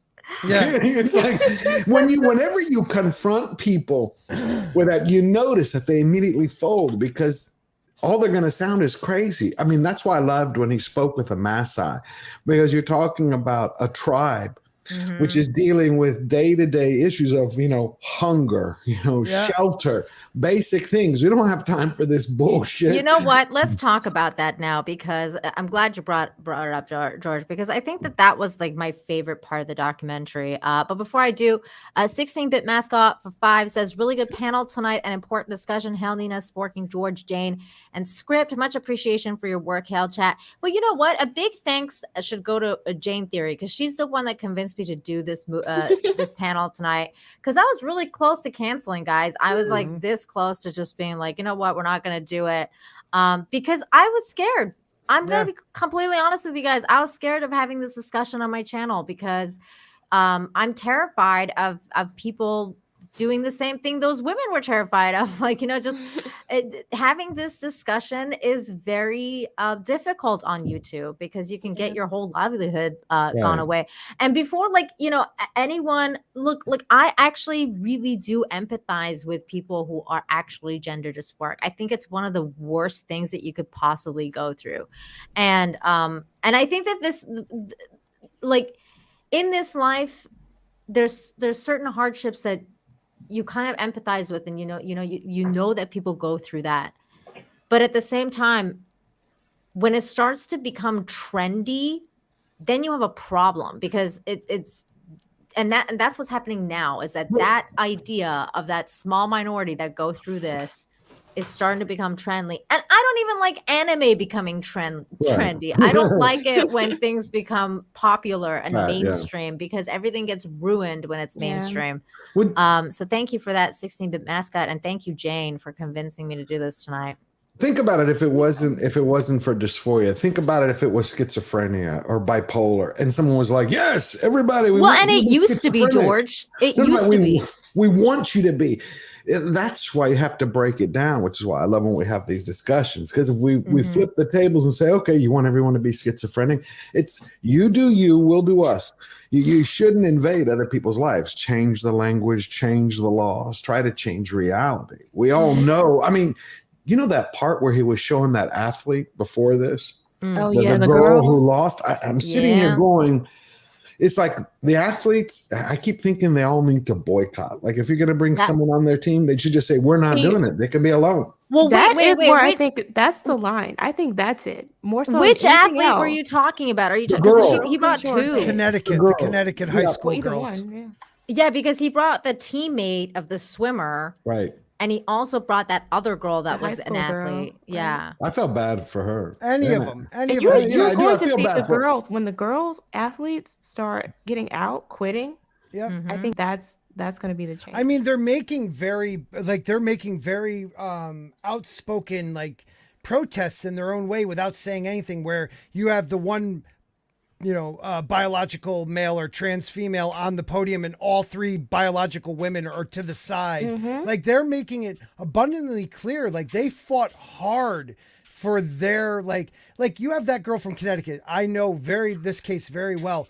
This one girl would have probably gotten a scholarship to a very good college, but she came in third or fourth every time to these two guys. Yep. Like she was predominantly probably the best female athlete in the state in sprints, and she came in third every time because these two boys that weren't good in the male side were destroying the Of females course. by 20 goddamn feet. at Bigger least. hearts, denser bones. They have more lung capacity. And if you- That's just and I'm being a sorry- boy and that's the without thing too training. is a lot Stop of them lying to have yourself, not. people. They have not. This is the other thing. They keep talking about transitioning. A lot of these athletes, Still athletes have a lot of haven't testosterone. done it. Oh, Right. like Thomas. Exactly. You're talking about the Pennsylvania swimmer, So didn't they're train? these Yeah. are men. These have the body of boys. Yeah. Right. Men in the college field, Yeah. and they are going against And people what- who have the bodies of girls and women. And what bothers me the most is we no longer care about the girls' feelings. We only care about protecting the right of these trans women to compete. But we do not care about these girls' feelings. Like, forget them altogether. Well, and I think that the main problem with this and the fact that it's becoming trendy is the fact that, especially in the case of many of these athletes, I just don't trust them. I'm going to be really straight up and honest here. I don't trust the fact that many of these people are actually going through gender dysphoria and are actually no, it's not. transgender. I I think don't they're doing it because they want to beat Win. They want to records. win. They He wanna was win. losing- He was Again. losing in the male categories. Like 100th. But let's go back to what that one doctor said. There is a difference between gender dysphoria, which is just a terrible thing for someone to have to like feel like they're in the wrong body or know that they are. And That's terrifying. People who just, it makes their life easier to now say they're gender fluid or this. There is a humongous difference. And that is the problem where society has made it so easy for them to make that decision when like it should be a very personal, very difficult decision to say, I am finally going to do this and this is who I am, because I will respect that person. You are one of the strongest people I probably have ever met if you really went through with it. But these other people that are, all of a sudden in college, I'm a female swimmer now, but I'm not going to take that much of the hormones yet because I still got a lot of testosterone. I'm going to destroy all these goddamn records. And someone mentioned MMA too. I mean, Oh, that those girl girls got that are- shit Yeah, the ripped out of MMA. her. Oh my What was God. that? Broke her eye socket. What about the weightlifter who went to the Olympics? Oh, yeah. It's like, I'm like, they're saying that to him. I'm like, come on. I'm sorry. There's All just those women, so many those women. instances. There's so many instances of these biological men who are, now under the guise of being trans women are just beating records and like, I mean, honestly, like that one dude that like the MMA fighter dude literally like gave the smirk after he beat the shit out of that girl. Like it just seemed like that person was literally a dude that wanted to beat up women. Like it just seemed like that. Like I That's don't another know if thing. all of them are like that, but that one Let's not- dude yep. seemed like that. Let's not forget about Loudoun County and the bathrooms and everything. Like Oh, we God. have to talk about these things because it doesn't just put women in jeopardy. It puts real trans men and women in danger because they are the ones they're being hijacked by predators to use their laws and be able to go in and physically attack people and sexually assault them. we have to worry about everybody in that scenario. It's stupid to put people in different bathrooms. It's just dumb. It's crazy. And Scott, I know you Yeah, have to I'm go. sorry. So you want to give us your final thoughts before you leave and tell everyone where they can find you. Thank you very much. Final thoughts. I really believe this is a very important documentary right now. I think we have to be having these discussions. There is like one or two people I do not agree with in the comment section, but I respect that you have the right to say that. That's what we need more of. We have to have the right to disagree. And even like, I should feel a little like, oh, I can't stand what they're saying, but that's okay. I'm allowed to feel that way. And YouTube, you should allow us to do that. So I hope this goes all right for you guys for the rest of this time.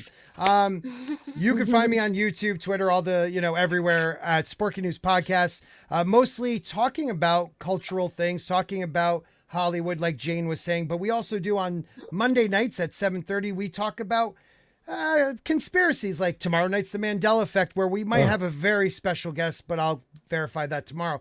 But check it out because it's a lot of fun. We'll be doing the Mandela Effect updates on UFOs, ancient history, all that good stuff. That sounds like fun. It's the new exozone. It's called aluminum spork.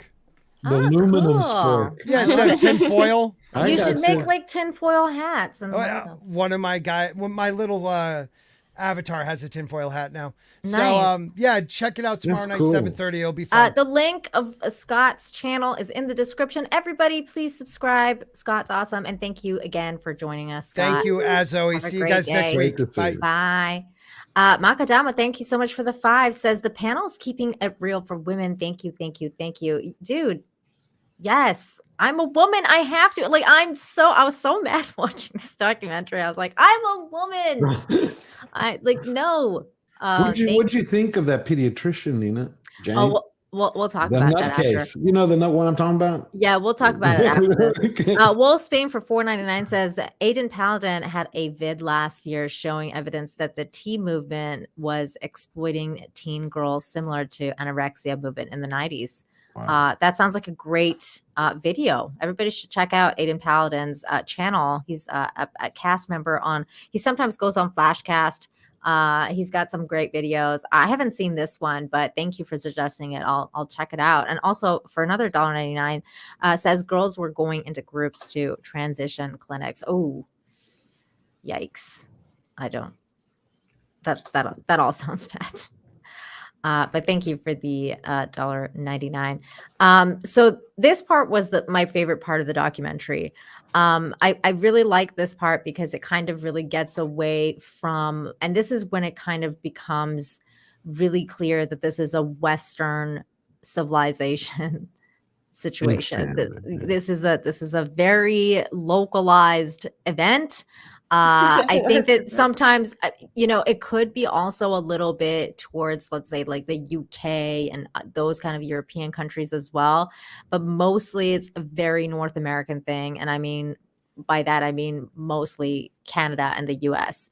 Because in Mexico, it's not quite like that. Not yet anyways. But Mexico's usually a few years behind. So I think that if the trend keeps going the way it has, that Mexico will definitely catch up. Let me say this too, real quick. Mhm. Go ahead. I get where he's coming from with this particular segment to show that the rest of the world doesn't sort of adhere to this crazy. They're not part of the fad or whatever, what's going on in the Western culture. But the problem I had was that it's giving the impression that they don't have their own issues. Right. Because we know in Africa, female genital mutilation is Right. very much a thing. Sure. It has been for thousands of years. So they have some very serious things they need to work on too when it comes to performing surgeries on children. Absolutely. I agree with you. I was actually going to bring that up. So I'm really glad you brought it up, Jane. Because there is definitely like questions with regards to like, the problems in Africa. But I just really thought that it was really funny when these people are like literally like sitting there like swatting thousands of flies from each other, and that guy's like, does this conversation make you want to go to the United States? And they're like, no. And I'm like, it just kind of shows you where most people are at. Like, I don't want to go to this crazy town that like where men think they're women and women think they're men, and then there's something in between. I mean, they didn't even understand what he was talking about when he was like, what if you're in between? And the guy was like, what? Like, you're what? Like, you're neither, you're and, you're or. So I thought that kind of stuff was really funny.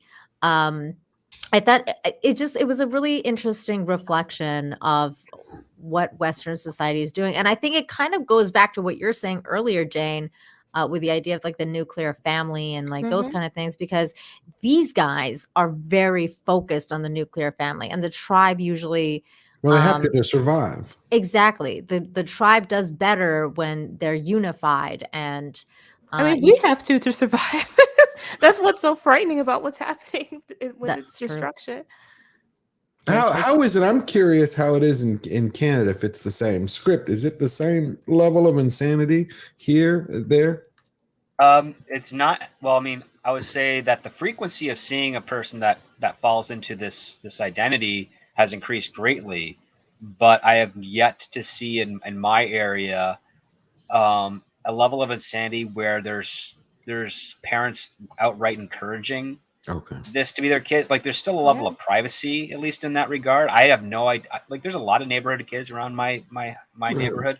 I have no idea anything about them in that regards. Like I'm the type of guy where if they throw a ball and it hits on the street by me, they'll call me by name and ask me to throw it back, and that's like the level of relationship I have with them.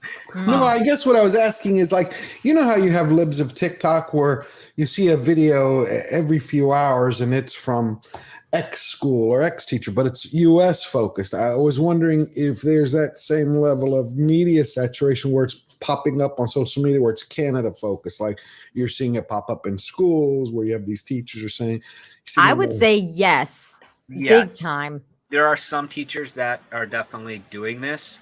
I do know a few of them have been fired by the Board of Education for making those subjects because it's not part of the curriculum. However, in Ontario, it looks like some sections of that might be returning to the curriculum. That's still up in the air at this point. We don't know 100%, but it's concerning. It's very concerning. And one of the things, George, that made me want to move away from Canada was because of this stuff.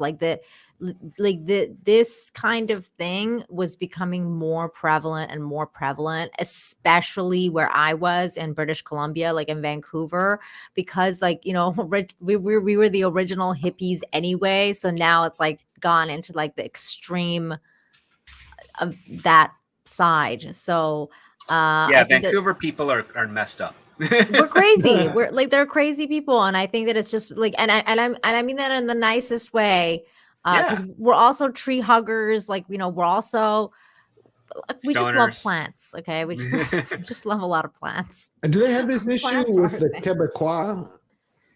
I'm just trying, because I'm trying to understand how prevalent it is in North America. Yes, now, but it's weird because the Quebecois didn't used to be like that, but now they are.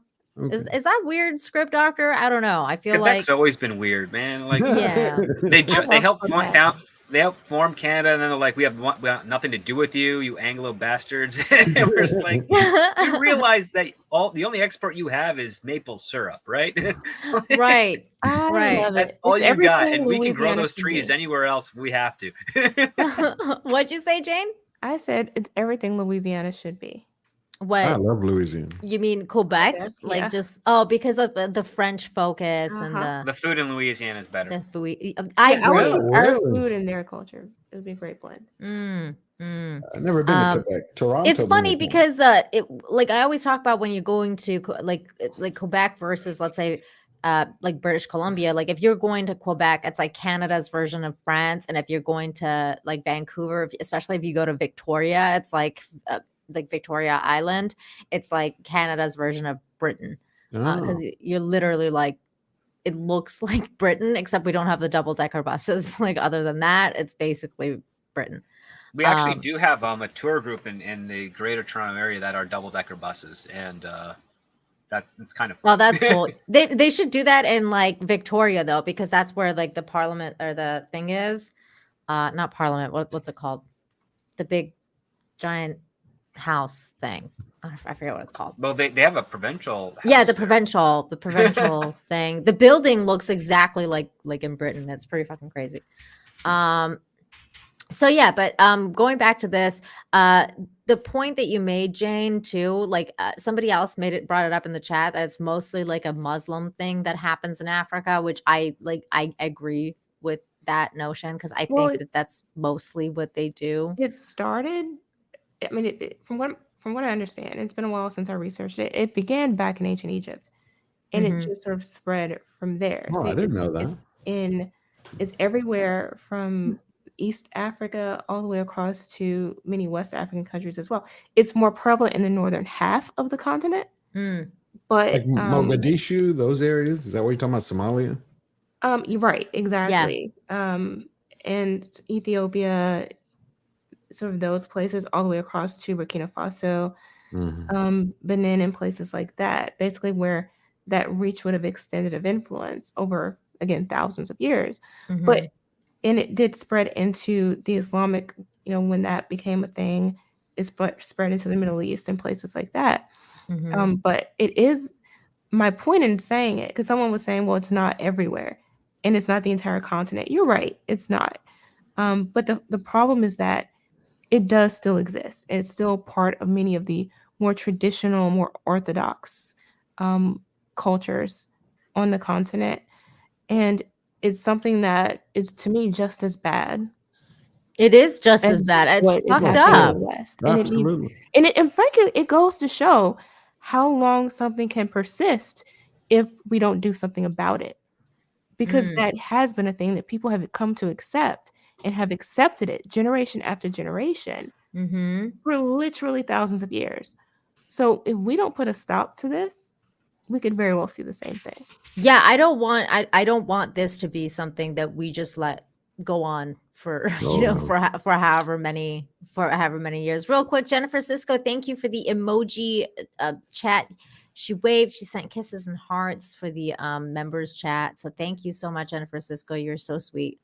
And uh I think that you're right, Jane, with regards to what you're talking about.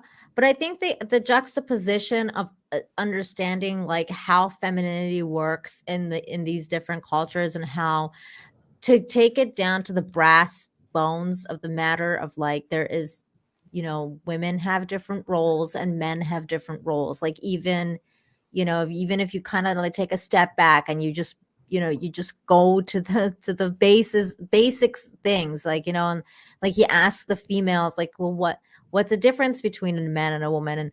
And they were like, women can give birth, like women can give life. It's really not that difficult. And I think that's what was so interesting about it. It's the idea that these quote unquote uneducated back of the fucking woods, like the fucking Tribal. tribal people understand these basic facts versus these educated folk that he's Progressive. interviewing, progressive. They can't even define what a woman is. Right. And one of the things that I don't even think the word feminine or femininity was used once in this documentary. Mhm. And it's just to me like the idea even that like, that no one used those words. Like, you can even say, for example, like when they were trying to describe the idea that, well, whatever that means, like whatever a woman means to you. Well, what about like, and that trans doctor, I forget what her name was, she kept like talking about like Pediatrician? not the pediatrician, the one that was The the longer actual haired one? surgeon. Oh, the one who Yeah, said he's done like 1,000 vagioplasty. That one? yeah, that one. Okay. Like, and she was talking about how whatever that means for you, and he's like, well, what does it mean? And she couldn't even say things like femininity, like to have a feminine outwards appearance. Like she couldn't even say the words feminine. And like to me, like when you want to think about other words that like can be juxtaposed with the idea of woman or what is a woman, you could easily say an adult human female or a feminine energy, Mother Earth. There's a mother, that's just simply the term mother can be associated with women or feminine, like the feminine energy. And like none of these words are even used in these documentary, which was like kind of fascinating to me as a like that especially people at the Women's March, that they don't even understand what femininity means anymore. That's the saddest part is that he went and talked to actual women who either didn't know because they've just Mhm. bought into this or are too afraid to say what a Right. woman actually is, or even to acknowledge that their womanhood is something unique to them and not to men. It's something that they don't have to share. Mhm. It's But like they're destroying themselves, Jane, but they don't exactly. realize that they are actually destroying themselves individually in the long run Mhm. if they were to continue this. Well, I think one of the missed opportunities, at least for him to explore the answer, is why doesn't he ask what is a man, and see if there is confidence in regards to that Great point. description, and basically say, well, why are you so confident in that description, but not so confident when it comes to women? And what do you want to bet that they're going to say patriarchal, strong, things that would be considered toxic and abusive?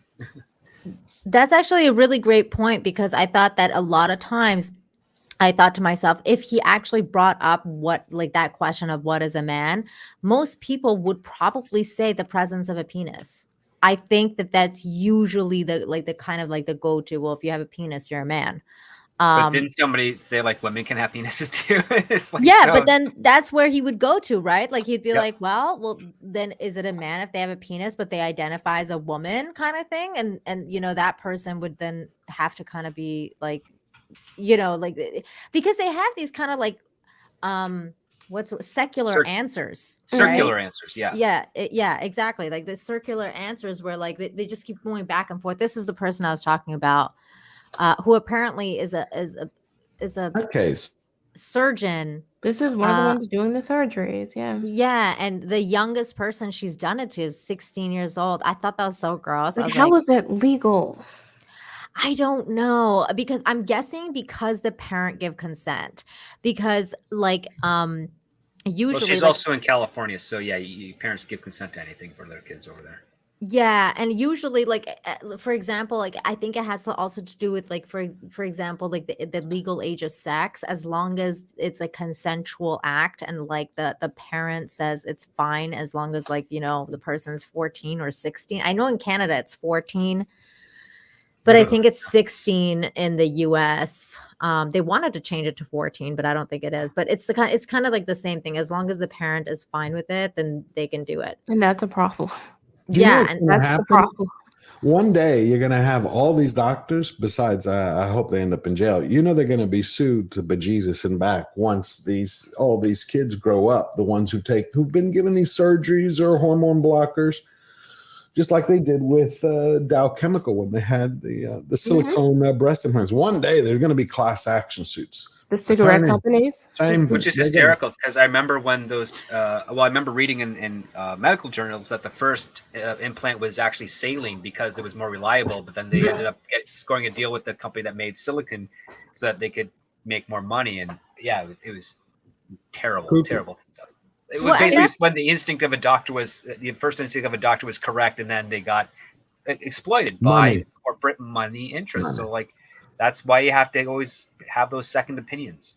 That's why I think I think it was Jane or it was Nina, y'all brought up, or was it Scott? Maybe it was Script. One of y'all were talking about Ritalin. It was Scott. I actually think we need to remove all of those things. I looked at it a few weeks ago at least in Texas, from 1989 to 1992, it was 10% of the kids in a public high school had been recommended by the counselor to go to a psychiatrist in order to get Ritalin.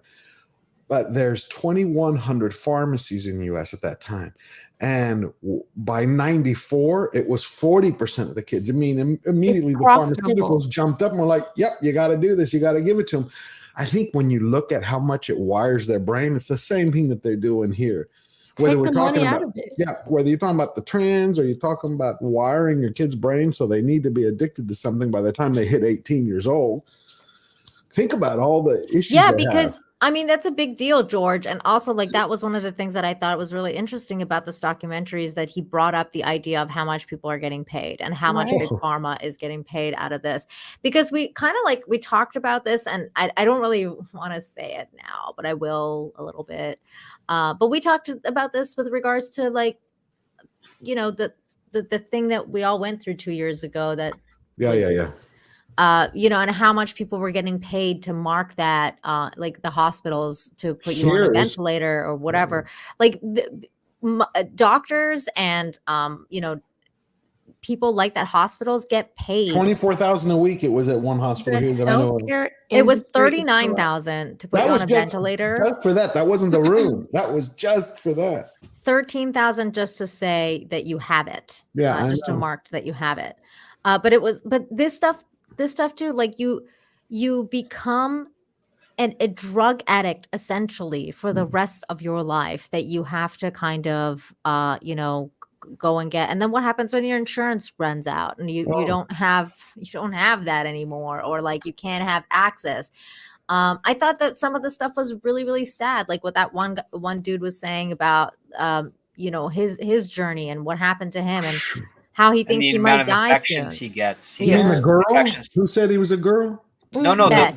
the woman who The woman. did a full transition to become a man, and it was Right. balding and had the Oh, 5 that- o'clock shadow, Mhm. and how they said like the horrors that they experienced, like the operation was improper to the point where they were growing hair inside their 7 inch. urethra. Yeah, I didn't understand that part. I said 7 inches. I didn't grab that part because then he showed his arm. I didn't get what that was about. He said, "Look, That's where the flesh came from to make. is that what they were?" Mhm. Okay, because I didn't catch what he was trying to say. That okay.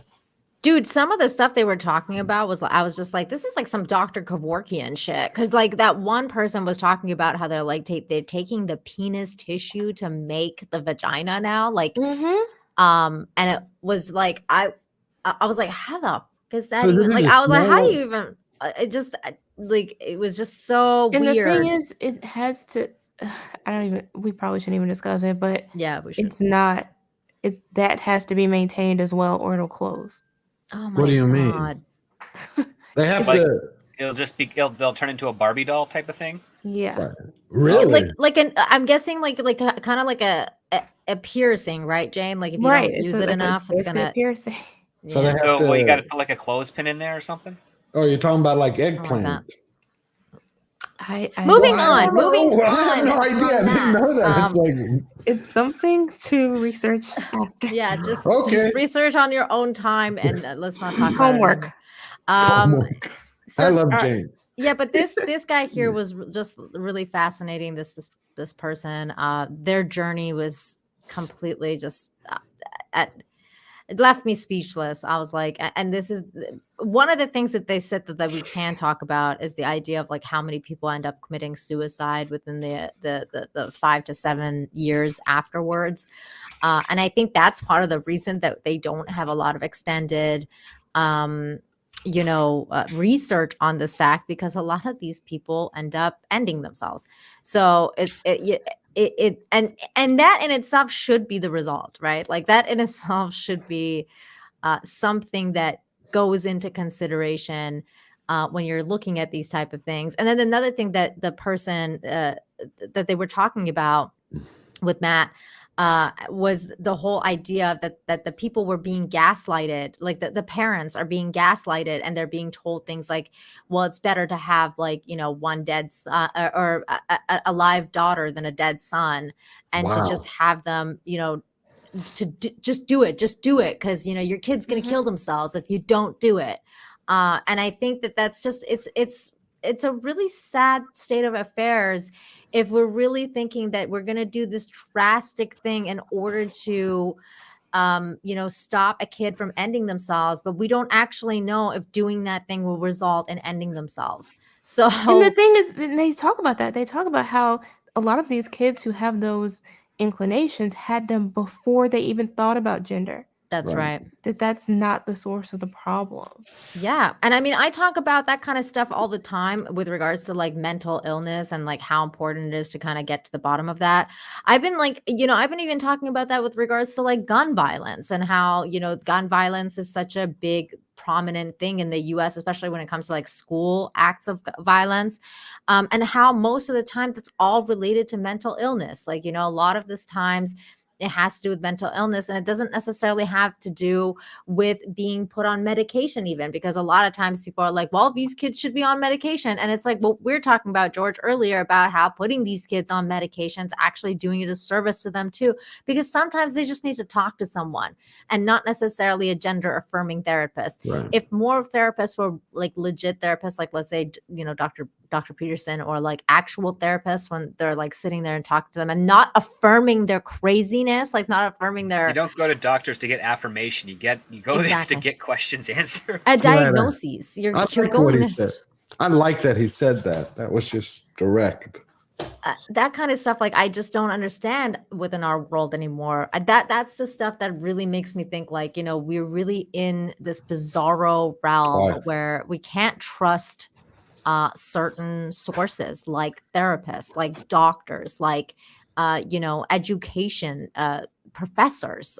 These are the people that we would go to become more educated, to become more confident in our decisions when we try to make decisions for ourselves or for our kids.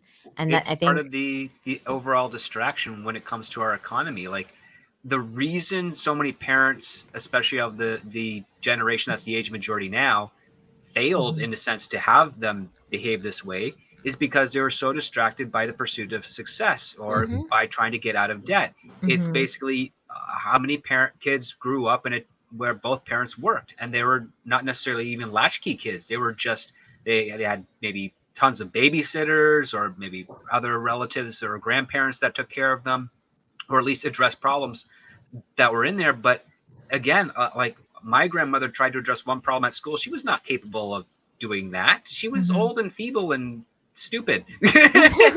And if my parents weren't so busy with their own lives, they probably would have been able to address it. I'm very fortunate that I was clever enough to see the BS and then call it out, and then just, keep my head down until I graduated that year, and then didn't have to deal with that teacher again. But like, not everyone's going to have that point. But when you distract the parents from being able to be parents by way of basically burdening themselves with different responsibilities, like, for instance, so many people want to start a family when they buy a home. Well, homes are really expensive now. So if they want to have that, they have to work very hard. And yet there's also the biological clock ticking. So there's all these factors in there designed basically to make sure that you as a parent probably can't pay attention to your kids.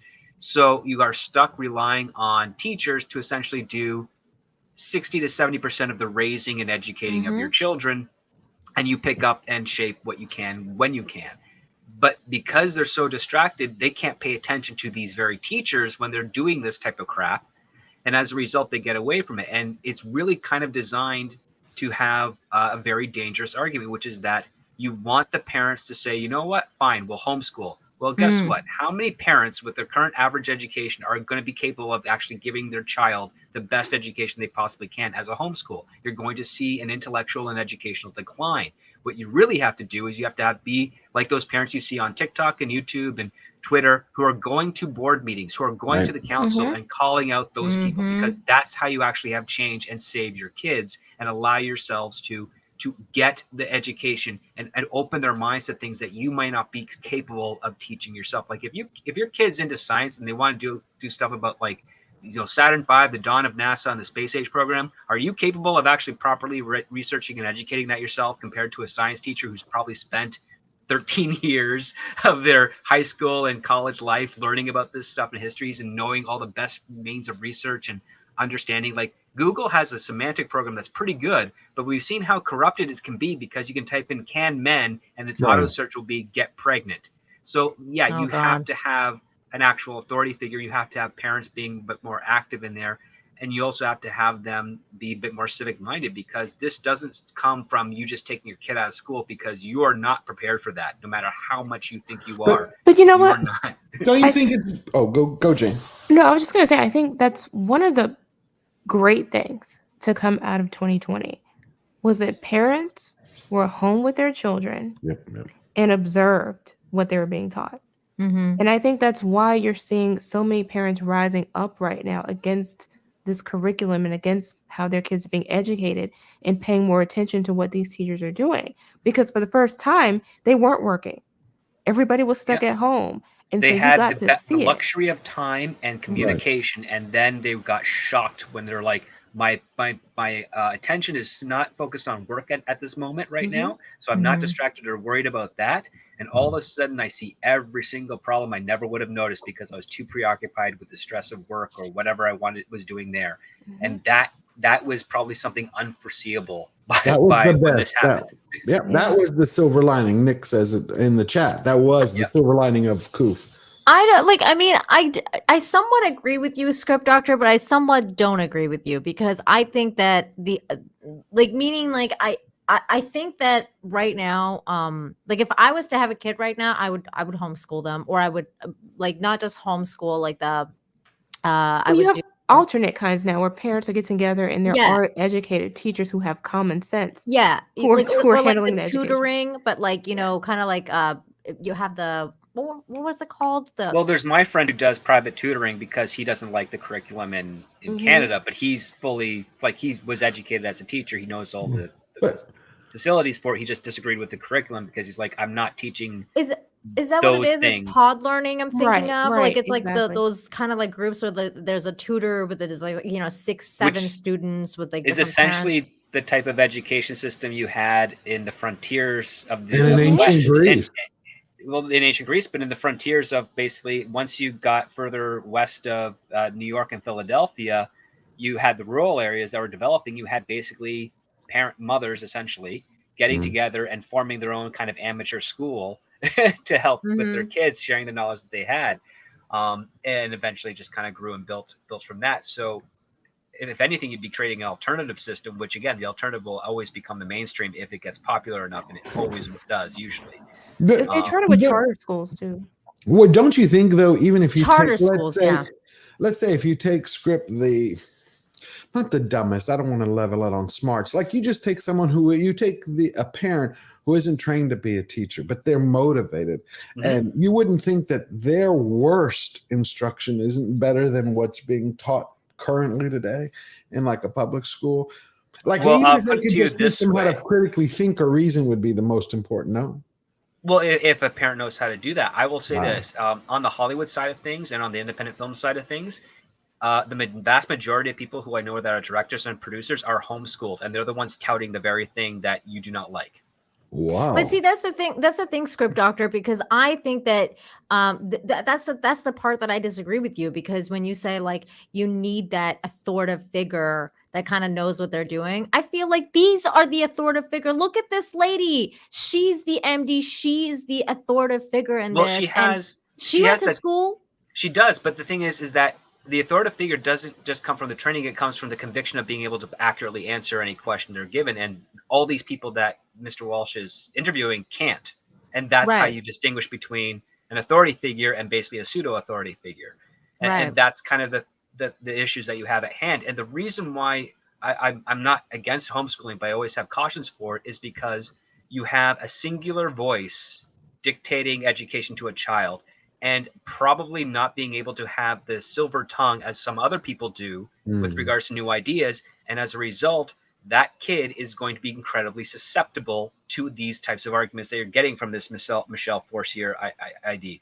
Because the fact of the matter is that sometimes as a parent, because you have so much on your plate, you're just focusing about getting the most valuable essentials out there. But Yeah. how often are you going to find yourself in situations where your kid can't debate anyone else, because what if they're an only child and they're going to be doing a debate, they're going to be debating you the teacher, the parent, who's they're only going to know how to debate you. They're not going to know how to debate abstractly to anyone else that has a challenge of authority, because you need that social interaction. And that's a very difficult thing to do in the homeschooling environment unless you have multiple kids. And how many people are going to want to have multiple kids just to facilitate a Right. proper homeschool And that's environment? the thing that dangerous close is, when you bring up to think parents won't step up to do the best for their kids. Get real. The thing is not that they don't want to do the best for their kids. It's No, I'm that not- they're incapable of doing it. Some Yeah, I'm people not saying that they're are not incapable. trying.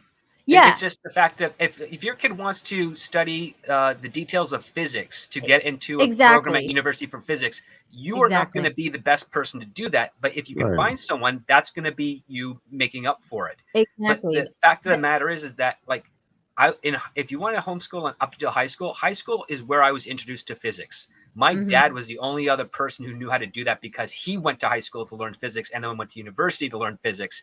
And Mhm. if my mom could not help me, if my dad had passed away at that point and it was a homeschool thing and I liked physics and I really enjoyed doing it, Mhm. she would not be able to facilitate that, nor would she know where to look to facilitate that. So that's the problem. Like even with the internet age now, there's far more con artists online offering classes of this type than there are people that are legitimate. And But- unfortunately, the institutions of public schools have not been doing what they're supposed to be You doing would have to vet them. But I'm Right. more to properly vet. Yeah. But that's the thing. I'm more concerned. Like I feel like when they get past a certain age, you've at least gotten them past the period where they would have been subject to indoctrination. So because right now they're targeting like kindergarten to Kindergarten, yeah. 8-year-olds. Mhm. I think Yes. parents can handle it up to that point at the very least. Yeah. You think so, but there's also good old adolescence and the normal period of rebellion that Right. teenagers go That's through. true. Like technically, I mean, the other part too is like I saw the indoctrination occurring in college. I mean, these are Mhm. 17 to 24-year-olds.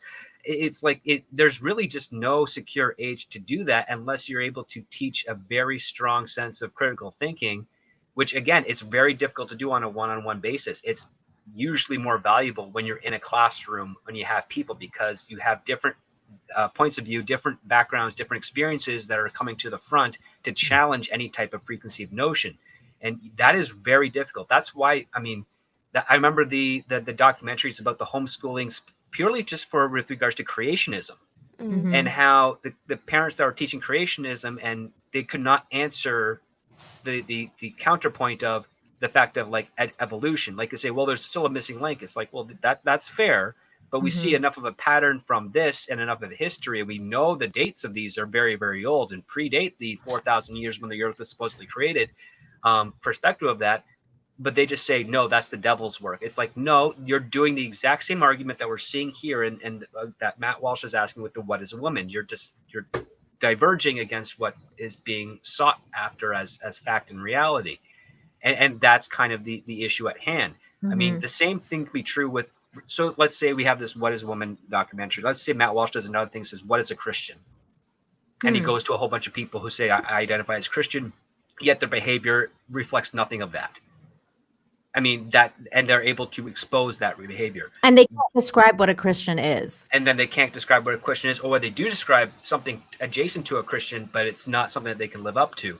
Again, these are the same type of questions that you're doing to challenge truth and conviction. A person that is a Christian will be able to give you a flat out definition of exactly what it is. They'll be able to cite examples of what they do to honor that and believe in that and share that with those that they love. Mhm. And those you'll probably find in abundance in certain communities, but rare as you go throughout the Western world, because again, those types of values aren't always solidified. It's they say, oh, I just go to church and that makes me a good person. Well, no, your behavior makes you a good person, Right. and whatnot. So those are these variables that you have to sort of figure out and do. I mean, the other part too, and I'll put it to you this way: the argument is that they're looking for an easy out, which is the transition phase. Like oh, they've got gender dysphoria, they think they're going to be this. Well, the easy answer, we'll physically change them to represent that. Well, that's the exact same type of perspective what parents are having when it's like, oh, my kids are learning this indoctrination from school. The problem is I'll take them out of school.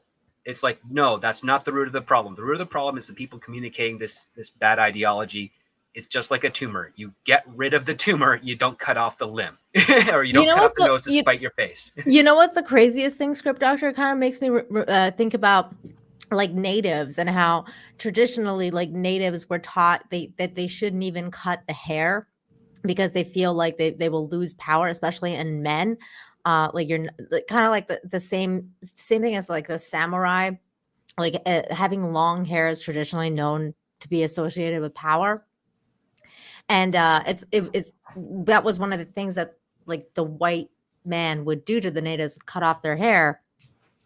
And now it's like, let's just start cutting off genitalia. Like, I'm just, it's come to a point where I'm like, people used to be just against cutting off of the hair because that represented power to some extent. Well, it also And represented now, age and wisdom and confirmation. If culture. you never cut your hair, you knew exactly how old someone would be for how long it was. right. It's a parallel to the whole Samson and Delilah tale. Like, he was strong and powerful because of his hair, and when Delilah cut it off after a night of passion, he had lost his strength, he lost his sight, his eyes. He was chained up, but he was chained up for so long that he grew his beard and hair back, Right. that he was able to take everything down and destroy those that imprisoned him. Yeah, it's really, really interesting stuff. Really quick, Nikki D, thank you so much for the $5 super sticker of a pair working out. Saying keep it up. So thank you Nice. for that, What about girls? Nikki D.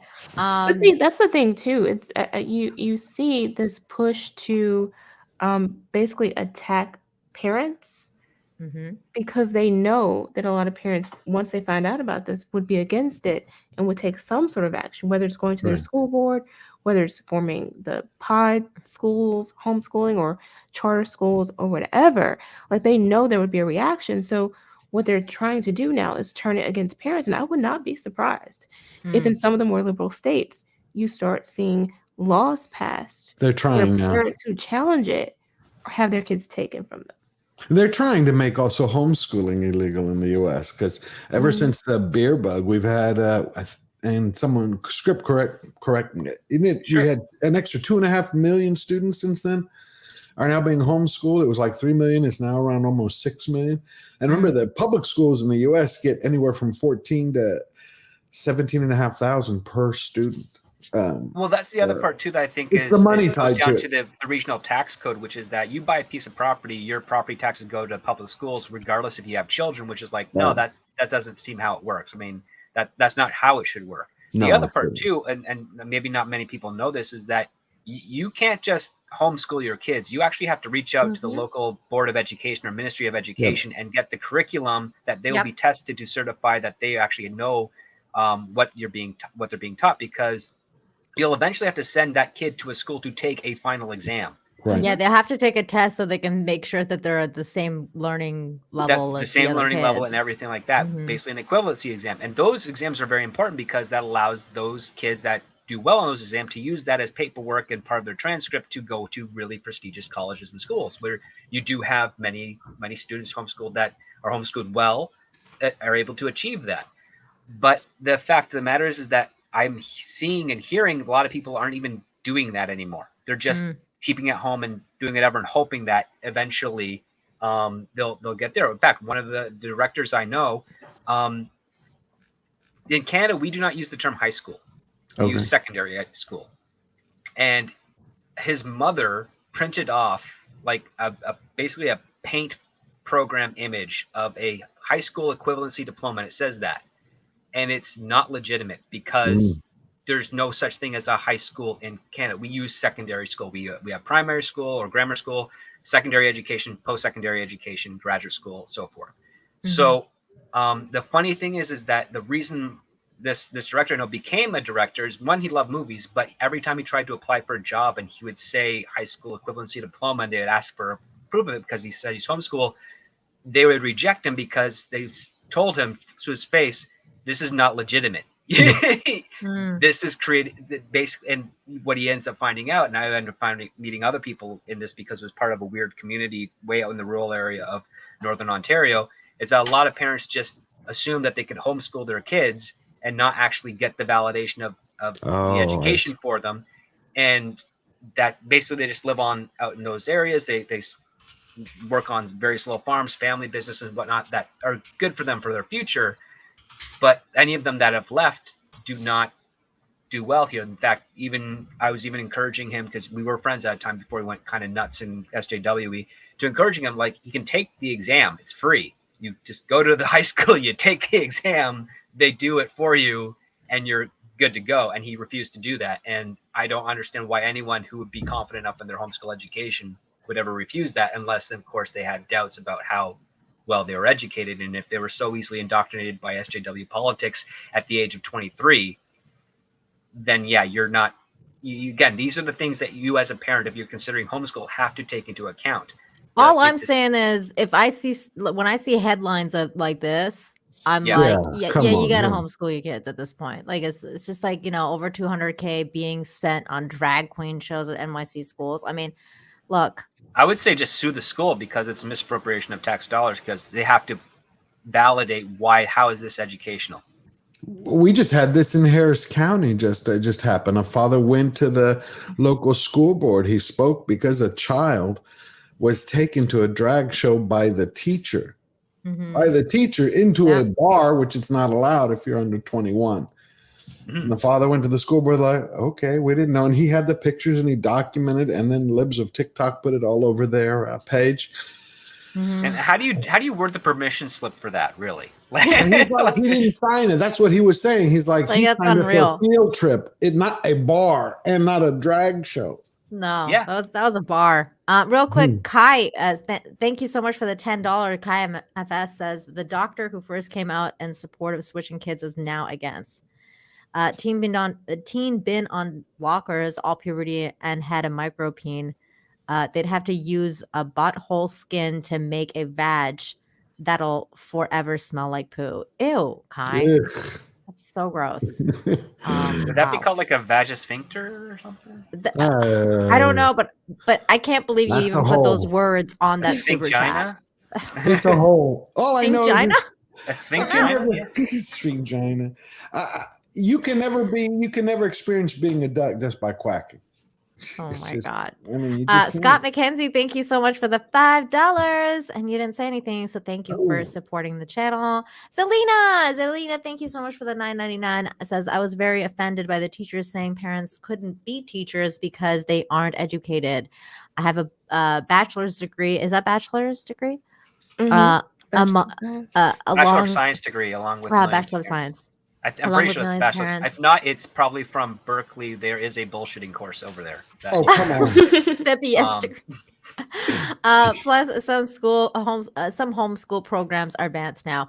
That's also true, Zelina. It's just, you know, homeschooling is a lot of work for parents, and some people are just not capable of it. But Yeah, it's some not people easy. are. Some people are. Well, I mean, some people are the great very at it. poor are definitely not going to be capable of it. Not that they're not educated; it's just that they have to work. They have to Yeah. work.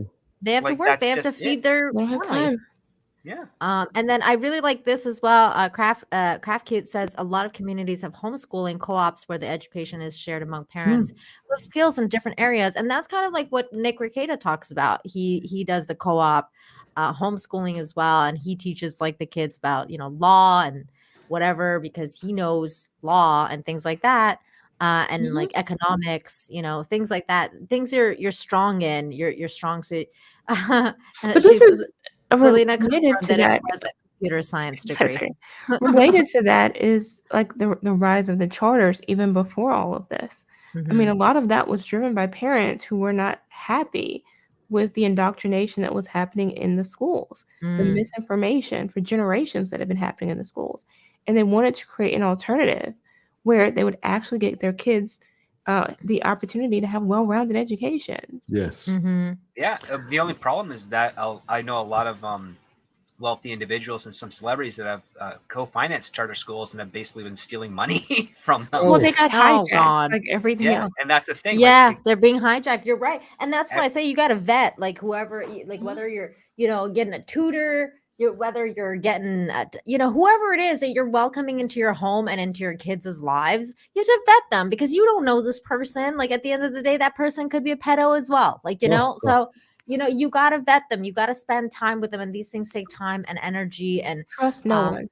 yeah, trust no one really, like until they earn that trust. You know, trust is earned, it's not given. So you got to really like vet your teachers, whoever you're inviting into your home and into your kids' lives.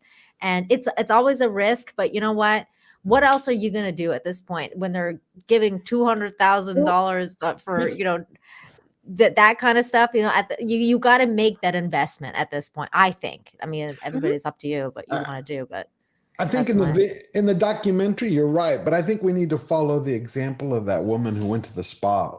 Did you see what she was doing? Yes. That's what we need. Oh people yeah, to do. yeah. Because that's She the thing had too. A lot of these courage. guys have not transitioned. That's the thing. Like a lot of these people haven't done it, and they're just going in the girls' locker room. Because I think one of the girls actually talked about that too. about being exposed to these teen boys who have Mhm. not changed, Mhm. and they're being forced to themselves undress in front of them and to see Right. them undress. Like, I mean, all that's just crazy. And Come that was the on. whole problem with that Loudoun County school, was the whole, like, grape situation where it turned out that that person was going around raping several people, not just in He was a that one pedophile, a school. convicted pedophile, right? Right. Yeah. Right. You can It just imagine, come on, even if you had just the regular teenage boys to be like, hey, let's go into the, I knew guys like that. Could you imagine back then, if you'd say you could go into any bathroom, there'd be guys, let's go look into the girls' bathroom. I mean, you've had Mhm. 50 movies. It shouldn't be allowed. Everybody should have their spot. Girls here, boys here. But that mother, that's the question I still haven't been able to answer. That mother went and fought for her kid. She's like, there's a grown man with his dick in the spa, or penis, whichever she said. Mhm. Why Because don't we that have parents doing that? That's what I don't get. Because they're Uh, probably distracted with the responsibilities of trying to keep a roof over their kids and feed them and whatnot. And unfortunately, when you're so distracted trying to just pay your bills and keep things alive, you miss the important stuff. I mean, Okay. that's a whole slew of family films about the absentee father who's a workaholic, and it's like, you Right. never got to know me. I mean, Mhm. unfortunately, that's a sad Mhm. reality, and it's sometimes it's the case with both parents, and it's tragic because it really shouldn't be that way. That's why I'm not And upset. Oh, I'm sorry. Go ahead. no, go right ahead. I was just gonna say that's why I'm not upset that because people have been talking about how a lot of people aren't going back to work, at least not under the same terms and conditions. They found alternative means of income, Right. Mhm. and I'm not upset with that. I think it's. I mean, if you're getting out of the rat race and you can Mhm. still support your family while being at home, Yeah. Mhm. that's what we need more of, frankly. And if Yeah. it upsets the corporations, I feel like this is more important.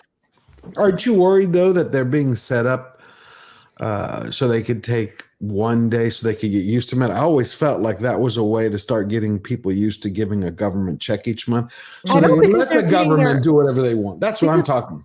I think because one, the government isn't giving them enough money anyway. They're not giving them Okay. money to live on. They And gave him like two, what two people $2,000 checks and that was it. if if that.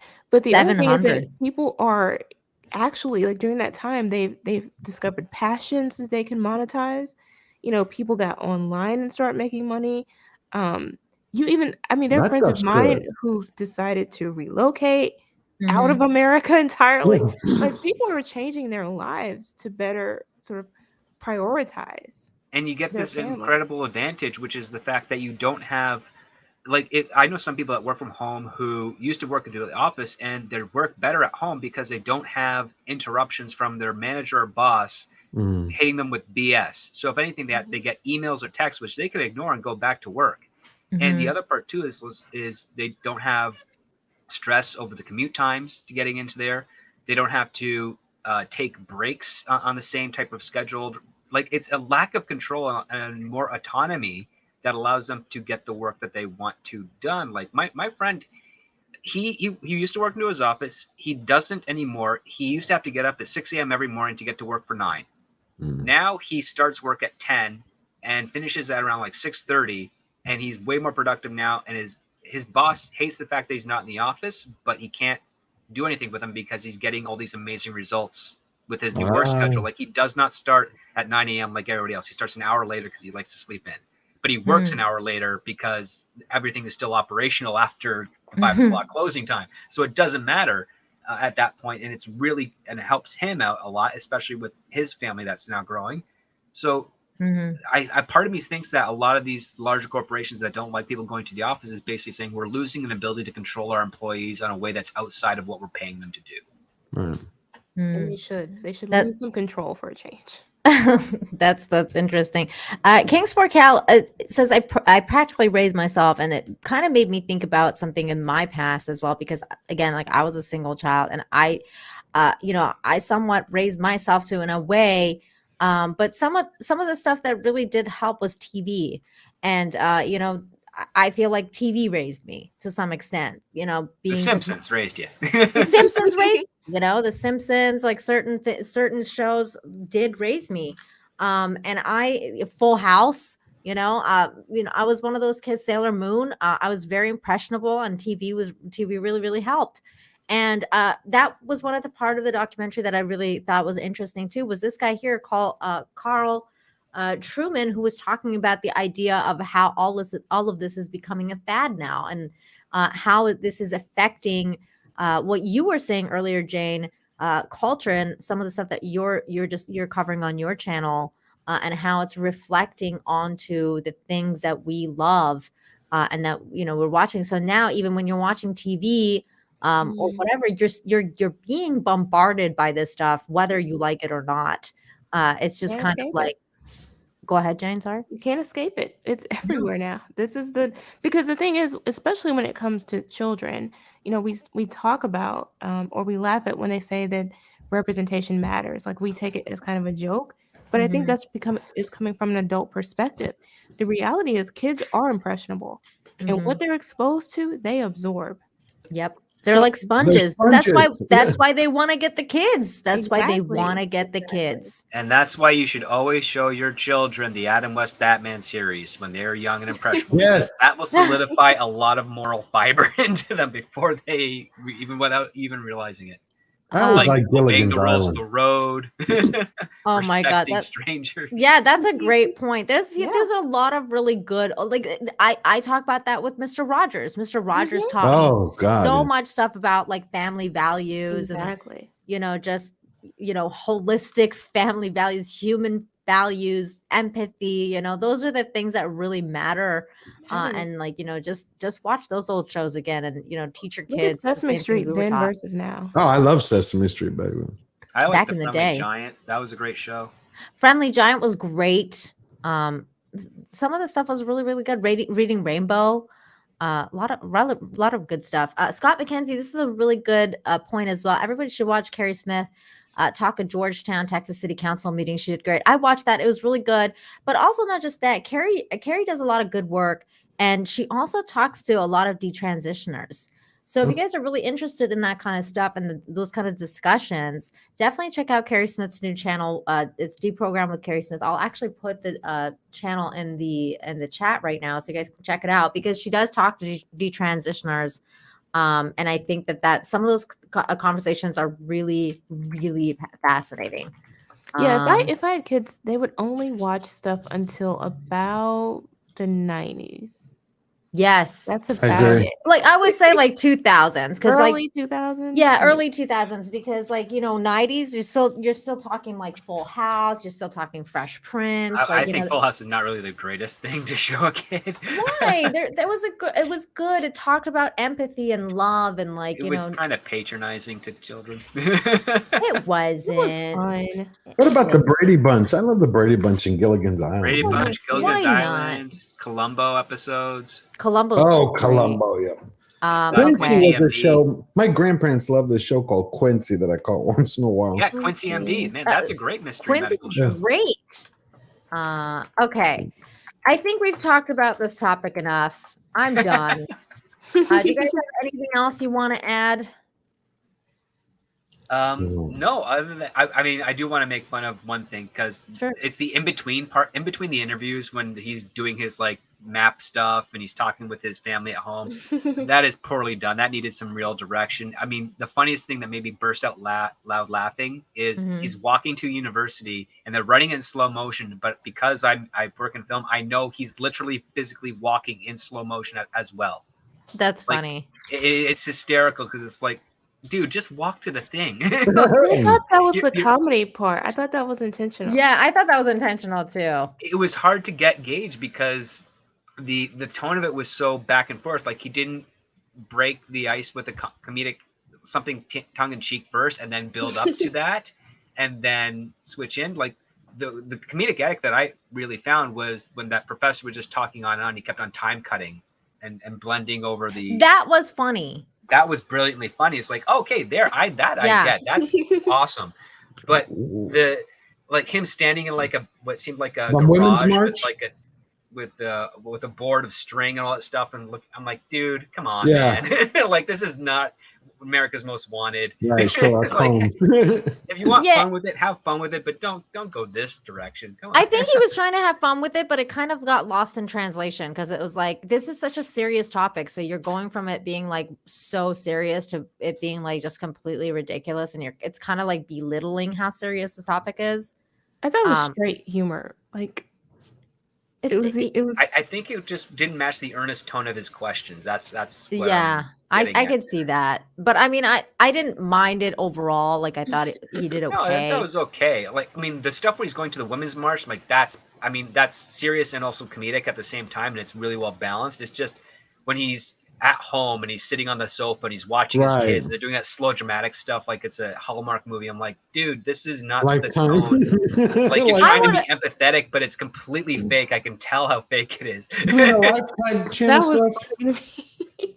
Yeah. I mean, I will say this. I would have liked it if he actually did add certain people's, like, more people's perspectives, because again, I feel like this was kind of done through a lens of like an echo chamber. Like, we knew what we're going to get. Like, we knew he's looking for those kind of answers, like people who won't be able to answer what is a woman. I would have liked if he actually did talk to people that knew what the answer was, that they would say it, because he kind of led it up to like, oh, let me just ask my wife in the end, and my wife is the only one that knew. It's like an adult human female. But I feel like he probably got that answer several times, especially probably at the Women's March.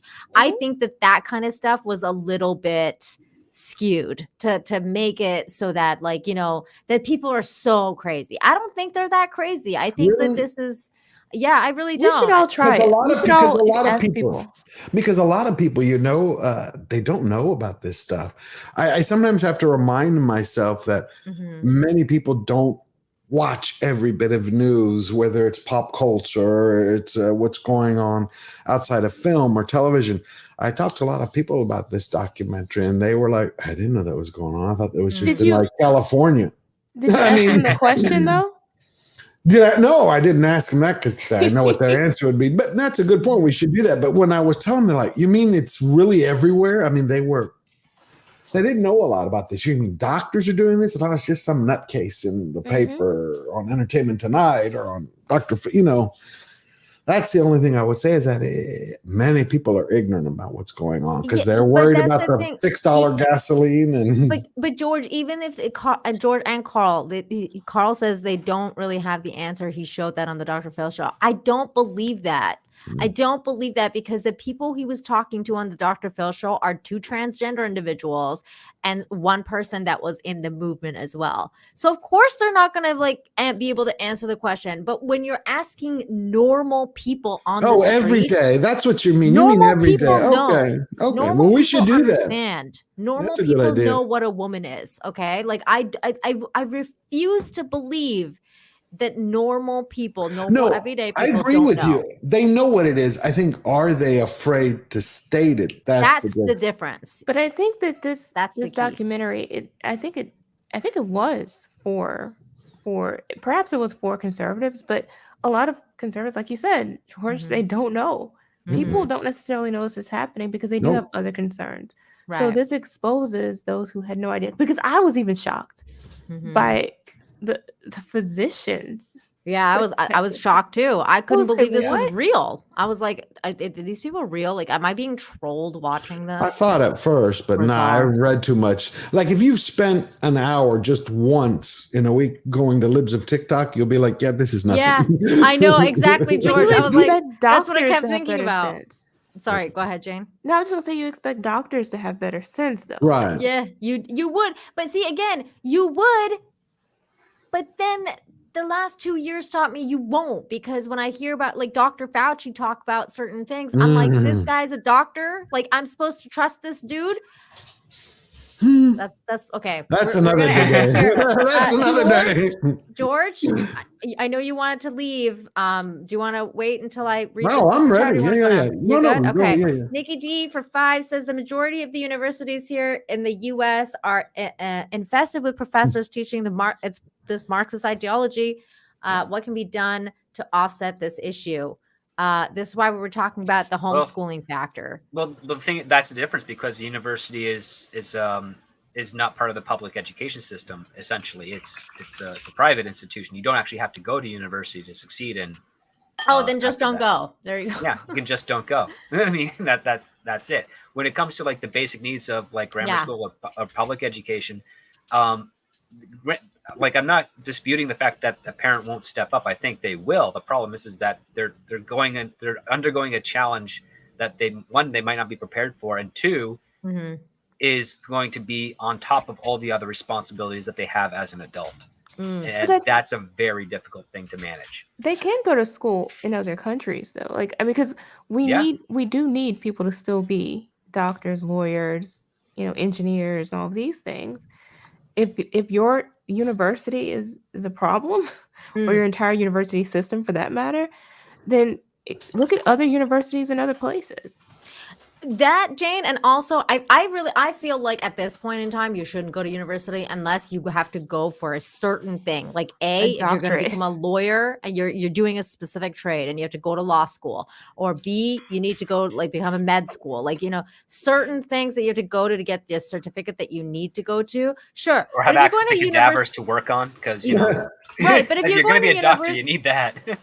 Yeah, exactly. But if you're going to university to go to like gender affirming studies, Ugh. maybe put a pause on that. I don't know, That's like people who went to basket feminism weaving. studies or some shit like that. I don't know. Maybe pump Someone the needs to brakes. learn how to make lampshades because there might be a business for that, right? Oh my god! Yeah. I mean, like fabric, glass, yeah, cooking school, go for it. That shit is fun. But Cinematography. We need more filmmakers. those things are fun. But you can go to Austria and learn how to cut diamonds.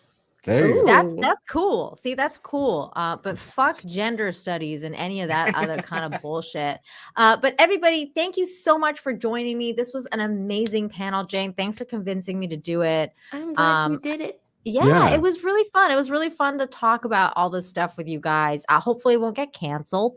But if it is, it was a good run. So George, thank you for joining us. Tell everybody where they can find you. You can find me at Georgia Giant Slayer on YouTube. Same thing for Twitter and Instagram. Put out my new video today, taking apart Amazon's Rings of Powers. Otherwise, I will see you next week. Yes, definitely. We'll see you next week. And I think we're talking about maybe reviewing the Orville. So everybody, we're probably going to be reviewing the Orville season 1 and 2. And then because season 3 started, we're going to start doing the episodic reviews for season 3 in days to come. So keep an eye on Twitter and everything like that for that. And we're probably going to be getting into the Orville. Some more fun and entertaining stuff next week. Yeah. I just realized I'm going to the convention next week in Dallas. So yeah, I should make it back for next week. Okay, perfect. Wait, are you going to be gone for next Sunday is what you're saying? I don't think so. I'm hoping not. No, but I should be back. Okay, so I'll tell you what happened. Yep. Sure. And then Seal Hunter for $1.99. Thank you. Says, great show. Gender studies is useless. I remember when gender studies was something you learned in French about the feminine and masculine words. That was basically it. Oh my God. That's funny. My goodness. I know. I don't know about this outer range thing, Boosh. I don't know if it's going to happen. I know, but I don't know if it's going to happen because I kind of really dislike the show. So I was like, I liked it. I don't know why it felt like J.J. Abrams to me for some reason. I don't know. Because it was Josh. It felt to me like Mystery Box. Okay. Because that's what it was. Mystery Hole, actually. Mystery Hole, yeah. Yeah, that's literally like the review. It's like it was a giant fucking plot hole. But Jane, please tell everybody where they can find you, and thank you for being here tonight. Yeah, love it. You can find me here on YouTube where I post movie and television reviews and occasionally some pop culture commentary. You can also find me on Twitch. And I Twitter I and put Instagram. her Twitch in the description. Her Twitch and her Insta are in there. Follow. Script Doctor, please tell everyone where they can find you. You can find me on Twitter making fun of the Kenobi series. I'm also on YouTube at youtube.com/scriptdoctor where I do reviews and analyses of film and television. So yes, that is on hiatus right now. I'm working on another screenplay for crying. Business is good for me, so I'm But go to happy. his channel and watch all of his reviews and things because they're awesome. Yeah, they're awesome, you. and also And script. Jane's recent thing on Sydney Sweeney's stuff was also wonderful because I'm familiar with that actress. I think she's going to be going quite far in the near future. Wait, who is she? She was a character actress when she started out, and it's a Who? former model. And now I think she's on Euphoria, right? Yeah. I don't know who you. She's in Euphoria. Well, I need to look her up. I don't know. And she's been signed, I think, with Sony to be one of the female superheroes in a Spider-Man film. What's her Who name is again? Sydney Sweeney. Oh. Sydney. Is that's one of those Hollywood names? No, that's her real name. Really? Oh, that's cool. She's pretty. Well, apparently she's too pretty because people had a problem with her outfit and her body. She's Well, I she's can see- technically Why? old. She has the body of like old 60s Hollywood. Yeah, that, because she's feminine. That's why. Yeah, she that looks like a lot a of casting woman. directors haven't liked recently because I don't know what it's been going on, but for the last 15 years, it's like casting directors are offended by breasts. I love Yeah. breasts. She's How perfect. dare- Barely has them. How dare a woman have them? Yeah. Hey, I'm sold. She has breasts. I'm in. I'm totally sold. I'm like, I don't know. I liked it because she was in a couple of dramatic films and indie films where she was actually really, really convincing and played very different roles. So I was really thrown off by that for an actor of her age and caliber. So yeah. I like her a lot already because her fashion sense is awesome. She's got boobs. I mean, look at this dress. curved. She's She's got- not afraid of being a woman. No, she got that figure eight, which I haven't seen in years. See, this chick, if Matt Walsh was to talk to her and be like, "What's a woman?" Me. Just be like, Yeah. right here. Thank you, everybody. You guys are awesome. As for me, you can find me tomorrow on Midnight's Edge for Toxic Femininity, where we talk about toxic females and Googling over hot men. Yes. So that's fun. And then Tuesday, I'll be on The Real BBC with Az and Mahler and Gary. So until then, you guys have a great day and weekend. Well, weekend's over. I'll see you guys next week. Bye. Bye. Bye. Wait, what should we end it on? Naked Tom Hiddleston? It's only fair. How about a woman? Didn't we do like what's a woman? Shouldn't we have a woman? Okay, a woman. Oh. All right, here we go. Hey, this is Angry Grandma with another fucking weather report. It's hotter than hell out here. I got sweat rolling down the crack of my eyes. The sun's beating down on my titties. I don't know, it's so fucking hot. I go in the house, my damn air conditioner's fucked up. So, I'll tell you what I'm gonna do. I can't get no relief in the house, can't get no relief outside. I'm going downstairs and get me a couple of ice trays, and I'm sticking them down my titties and down the ice of my drawers and see if that won't cool my ass off a little bit. So guys, I'm burning the fuck up, and I'll talk to you later.